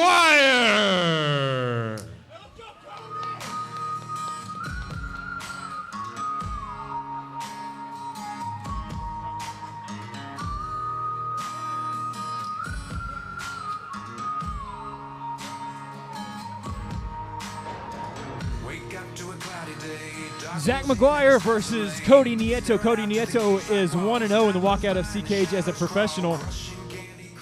McGuire is a long 170 fighter, and he actually made 170 really easy. Nieto struggled a little bit to make 170. He definitely struggled, but he made it in the long run, and he definitely looked drained, but he looks fine tonight. He looks in shape. Man, you know, this is going to be an interesting fight. McGuire, I think, in order for him to win, he must take this fight to the ground, but Cody's also great on the ground, so it's an interesting one. Yeah, it's gonna depend on how McGuire handles the pressure of Nieto. McGuire, he's long. If he can strike into a takedown or strike into some cage pressure, he's gonna be okay. If he stays at the end of Cody's hard kicks and punches, he could be in trouble. Oh yeah, for sure.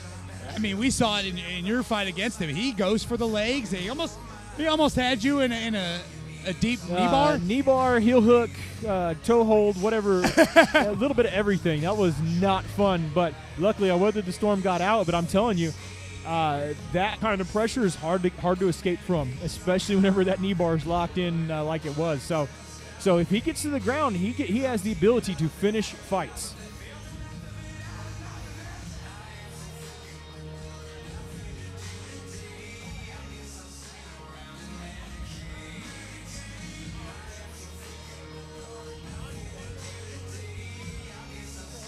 Well,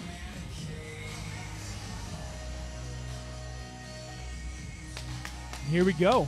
The tallest competitor of the night.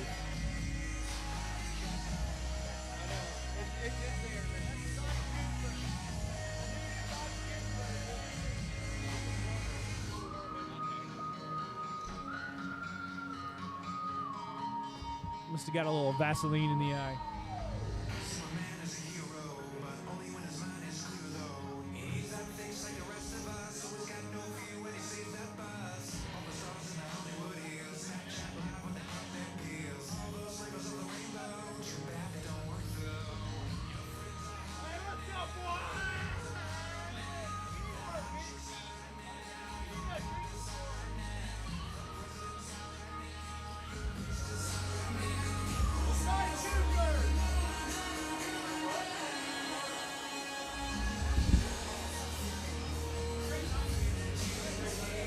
Not really sure what they're waiting on. Do you know? Vaseline? I don't know what they're doing, but maybe he forgot his mouth guard or cup. That. I don't know why you do that as a pro, but yeah. We've seen it happen. That can be rough. Hopefully it's mouth guard because I didn't want to wait for him to put on his cup.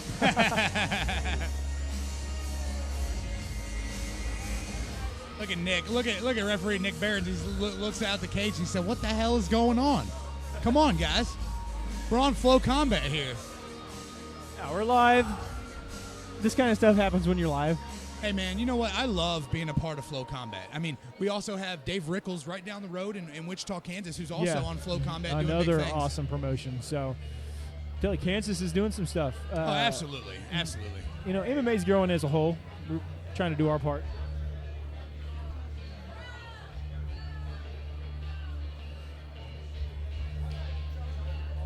Zach, he's being escorted to the back to get whatever he forgot.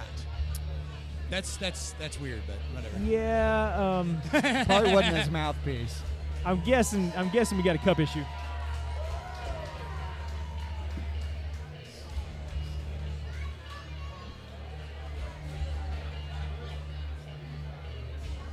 So earlier I was talking. You were actually in the cage.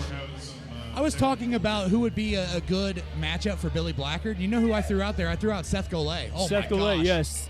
He's a monster, too. Big guys. Yeah. That'd be a fun fight. Golay's got some good wrestling and some heavy hands. He's been out for a long time. For a very long time. So, but you know how we are. We like to bring guys out of retirement. We like to bring guys out of retirement. We did that with Hines. We did that with a couple others. Paparazzi's over here. Yeah, I love it. We must be famous. Here we go. I'm assuming we had a cup issue because Zach is back. Zach is back. Zach is back. Zach is back. And it's a good thing they checked Zach. Yeah. Not really sure what happened, but it happened. Here we go. Fighting out of the red corner, Cody Nieto. Cody Nieto, in his last showing, his pro debut, came out, got a big win over Seth Edwards at WFC 7. And, came out and finished the fight in 13 seconds. Sorry, guys, somebody came up behind me and said thank you for having me on the card. Yeah, that's the problem with kind of having the open venue like we have here is we've been getting distracted by pats on the back and people trying to talk to us a lot. So we'll be mid-sentence and, the commission has a question I'm just like, a fan wants to shout something. I guess it adds to the mystique. I don't know. Sure. Cody Nieto versus Zach McGuire getting ready to go down. Yeah, like I said, man, Nieto coming off that 13-second knockout. Woo. Right. I have a feeling this fight's going to be a little bit longer. McGuire's going to be in the blue corner. Nieto in the red corner. McGuire's looking for that first professional win, and Nieto's looking to stay unbeaten because he knows that's what he can do to continue to move up the ranks here. So. Yeah, absolutely.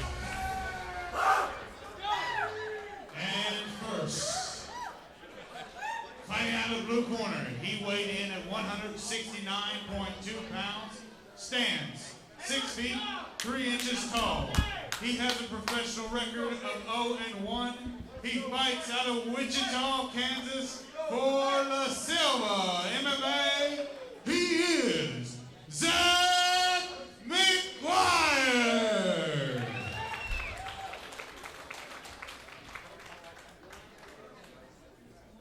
And now for his opponent, fighting out of the red corner, he has a pro record of 1-0. He weighed in at 171 pounds and stands at an even 6 feet tall. Fights out of Pryor, Oklahoma for Trinity Martial Arts. He is Cody Nieto. I think the crowd is here for Nieto. Oh, this is going to be a great fight. Can't wait. I'm ready to see if Zach McGuire can use that length and how he uses that length. Be interested to see how quick Cody starts this fight, right? I have a feeling he's going to start with a lot of pressure.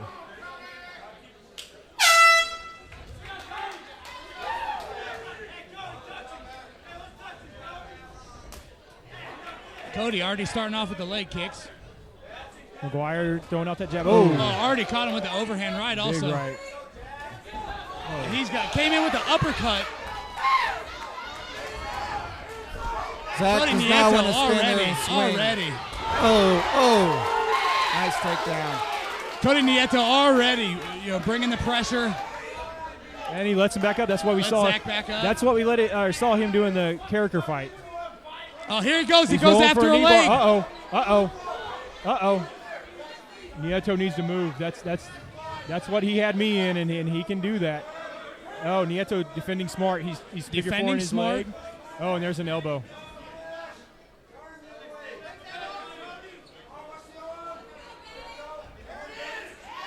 He's got full. Oh, what do you have? Kimura?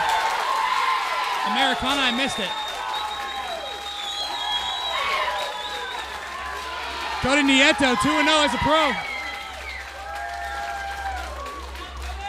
Wow, and about a minute, 10 seconds into the round, so it lasted quite a bit longer than his last fight, but still, good finish. Was that a Kimura or Americana? I couldn't see it. From my angle, I couldn't really tell. I think it was a weird mounted Americana, but don't quote me on that.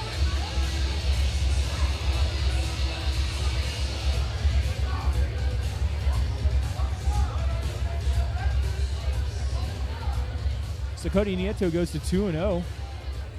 Looking very impressive. McGuire had a shot that knee bar, and he missed it, and that's all it takes. With C.J. Randall getting that 2-fight pro contract, do you see that fight in the future? That's an interesting fight. 58 seconds of round number 1 by Americana.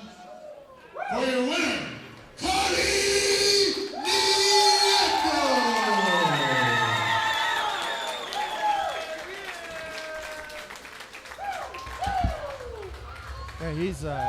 Yeah, he's still nursing that shoulder. He's Zach is always getting people in trouble with those legs, but in the end, man, Cody Nieto, he's just he's a monster, man. He really is. Look at him. Yeah, definitely.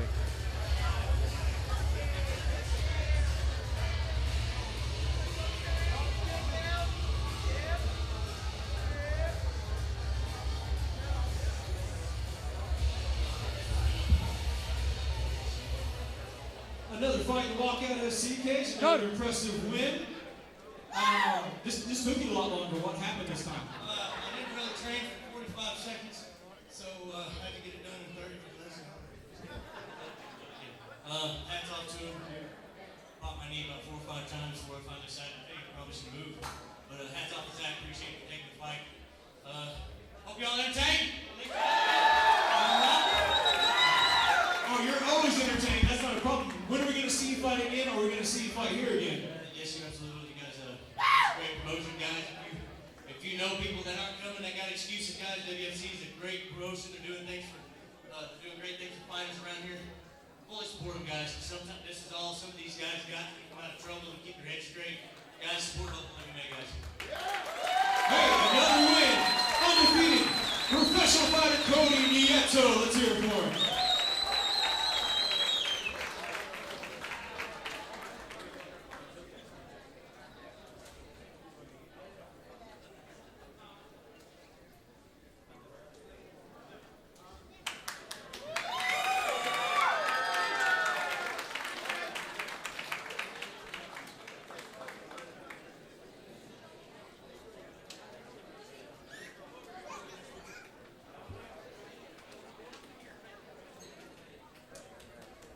Ladies and gentlemen, boys and girls, and children of all ages, let's get ready! Because this is your premier exteriors main event, and it is a professional bantamweight bout. First, fighting out of the blue corner, Stephen Good. This is going to be a great fight. Stephen Graham is on a 2-fight winning streak right now. He is a blue or purple belt. I think he's a purple belt in jiu-jitsu under Jason Bircher. Hey, you know more than me. I just do the thing, okay? I know he's under Jason Bircher at KCBJJ, and yeah, I think he's a purple belt. Yeah, this is going to be an interesting fight. These guys are both very experienced professionals. Oh, yeah. So and amateurs before they even turn pro. I mean, I know we don't talk about that, but that stuff does matter. These guys have had a lot of experience. Oh, sure. You said it a lot earlier, Toby. The amateurs that get a lot of work in, those are the ones that test themselves early. Those are the ones that find, I think, more success as a pro. What do you think? Oh, absolutely. And, you know, his opponent tonight is Joseph. And Joe Joe fought quite a few amateur fights as well. Yeah, I believe Joe is 10-2 as an amateur. So they both have probably around 20 fights in their career. So yeah, and both these guys are polished pros, and you'll see that when they come in. And yeah, it will be an interesting fight. I know Joe is he's had some disappointing losses along the way, but he keeps bouncing back and he keeps getting in the cage, and a lot of respect for that. Yeah, Joe's last professional fight was in Bellator, and Graham's won his last 2 fights in a row as a pro. So this should be entertaining, to say the least.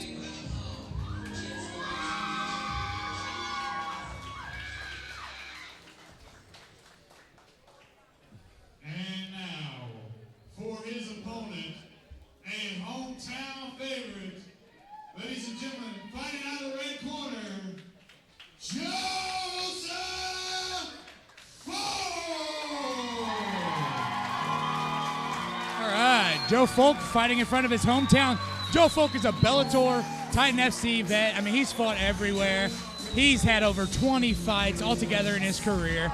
You know what? I really like this guy.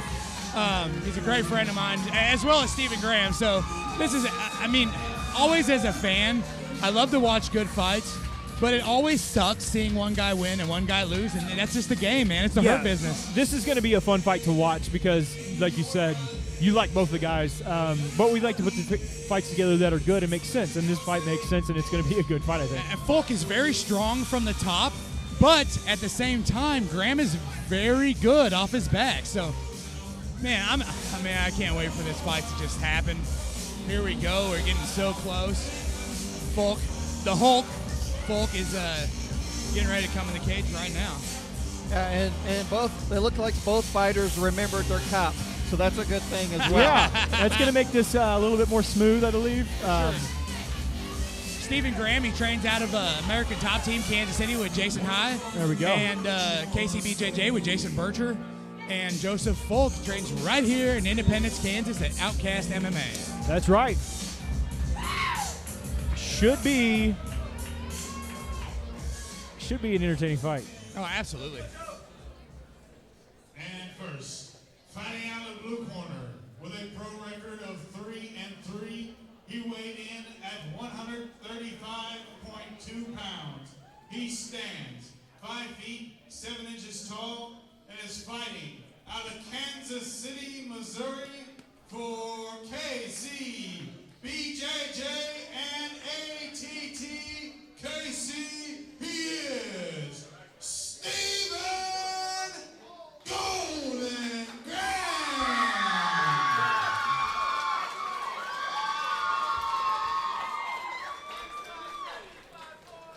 And now, fighting out of the red corner, he has a pro record of 4-5. He weighed in at 139.2 pounds and stands 5 feet 6 inches tall. He fights from right here in Independence, Kansas for Outcast MMA. He is Joseph the Hulk Folk.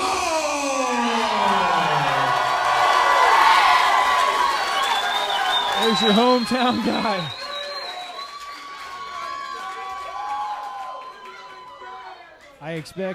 I expect a lot of everything and probably a lot of groundwork. Yeah. Oh, for sure. But maybe they'll stand and bang. Who knows?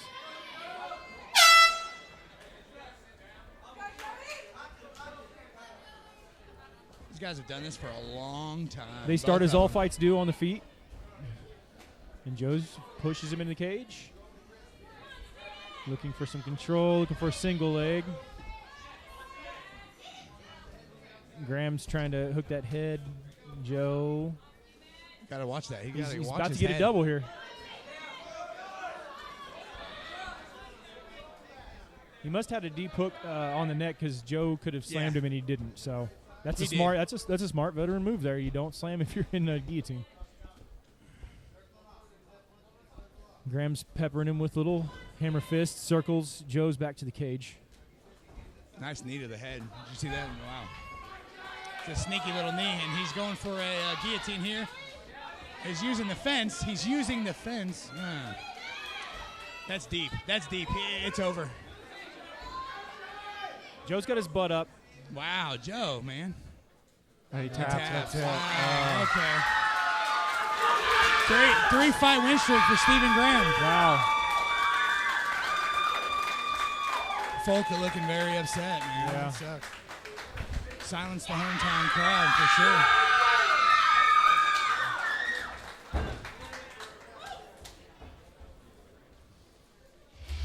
Wow. Stephen Graham on a 3-fight win streak, improves his record to 4-3. Looking great, man. He really did. Definitely. He said under a minute. That's what he said. Wow. Purple belt. There it is right there. Yeah, that showed tonight. It did. It did show. I mean, it's always tough. It's always tough to see someone you know lose, man. It really is. It's devastating. You know, you can hear the silence in the crowd. Yeah, the air left the room in the building. Was stopped at 1 minute, 6 seconds of round number 1 for your winner by submission due to a guillotine choke, Stephen Graham.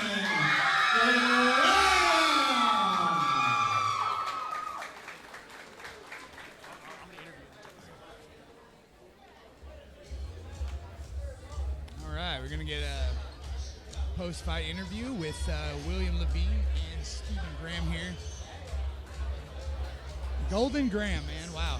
I told you this guy off his back, man, he's smooth. I told you he's a good submission guy, you know, I mean, it really does. It's devastating for Folk to lose in front of his hometown fans, but man, that's what happens in this cage, man. Exactly. These guys are highly skilled, highly trained guys, especially these two guys. These guys are vets in the sport, and yeah, let's turn it over to Will the Thrill Levine. I see that purple belt around your neck. I would suspect that's jiu-jitsu. Walk me through the finish. That was a nice little setup. You kind of walked the cage to get it. That's pretty interesting. Kind of walk me through what you were doing there. I knew I hurt him with the knee in the body. I had to go out and he turned his little bit stronger. So I hurt him there, and then he dropped his head back down, trying to go for the shot to the other one that needed the body again. So then I put my knee in, I screwed guillotine the round in the first round. Yeah, you're on a 3-fight win streak. What's next for you, man? Everything, I'm ready to go. I told my wife I'd take a little bit of a break because yesterday was our 2nd anniversary. Now I've been doing this training, so I'm going to take a small break for the holidays and then we'll get right back at it. Hey, we'll write you a check and take her out for a nice dinner. What do you say? All day. Stephen Golden Graham. All right, guys, and we appreciate everyone watching. Coming out. We're going to go to the after party, Tony's Rub and Pub. Head over there. We're going to have a lot of fun tonight. Tonight's not over. But thank you very much for coming. Well, that concludes Walkout FC 8. Soon, I'm sure in the planning will be a Walkout FC 9. Look for February. So we can't wait. We want to thank our friends at Flow Combat and all the fans there. The great fight. Yeah, night. this show, we want to give it up to the veterans that served our country. And these guys, you know, put on a show for everyone under the American flag. And, man, it was a great show. It was a great night of fights from the bottom to the top. We appreciate everyone watching. And, man, make sure you guys tune in February. You guys will see us in Joplin, Missouri. Back in Joplin, Missouri. So, yeah, expect a great fight. And we're out, guys. Hey, thank you very much, Flow Combat. What an awesome night.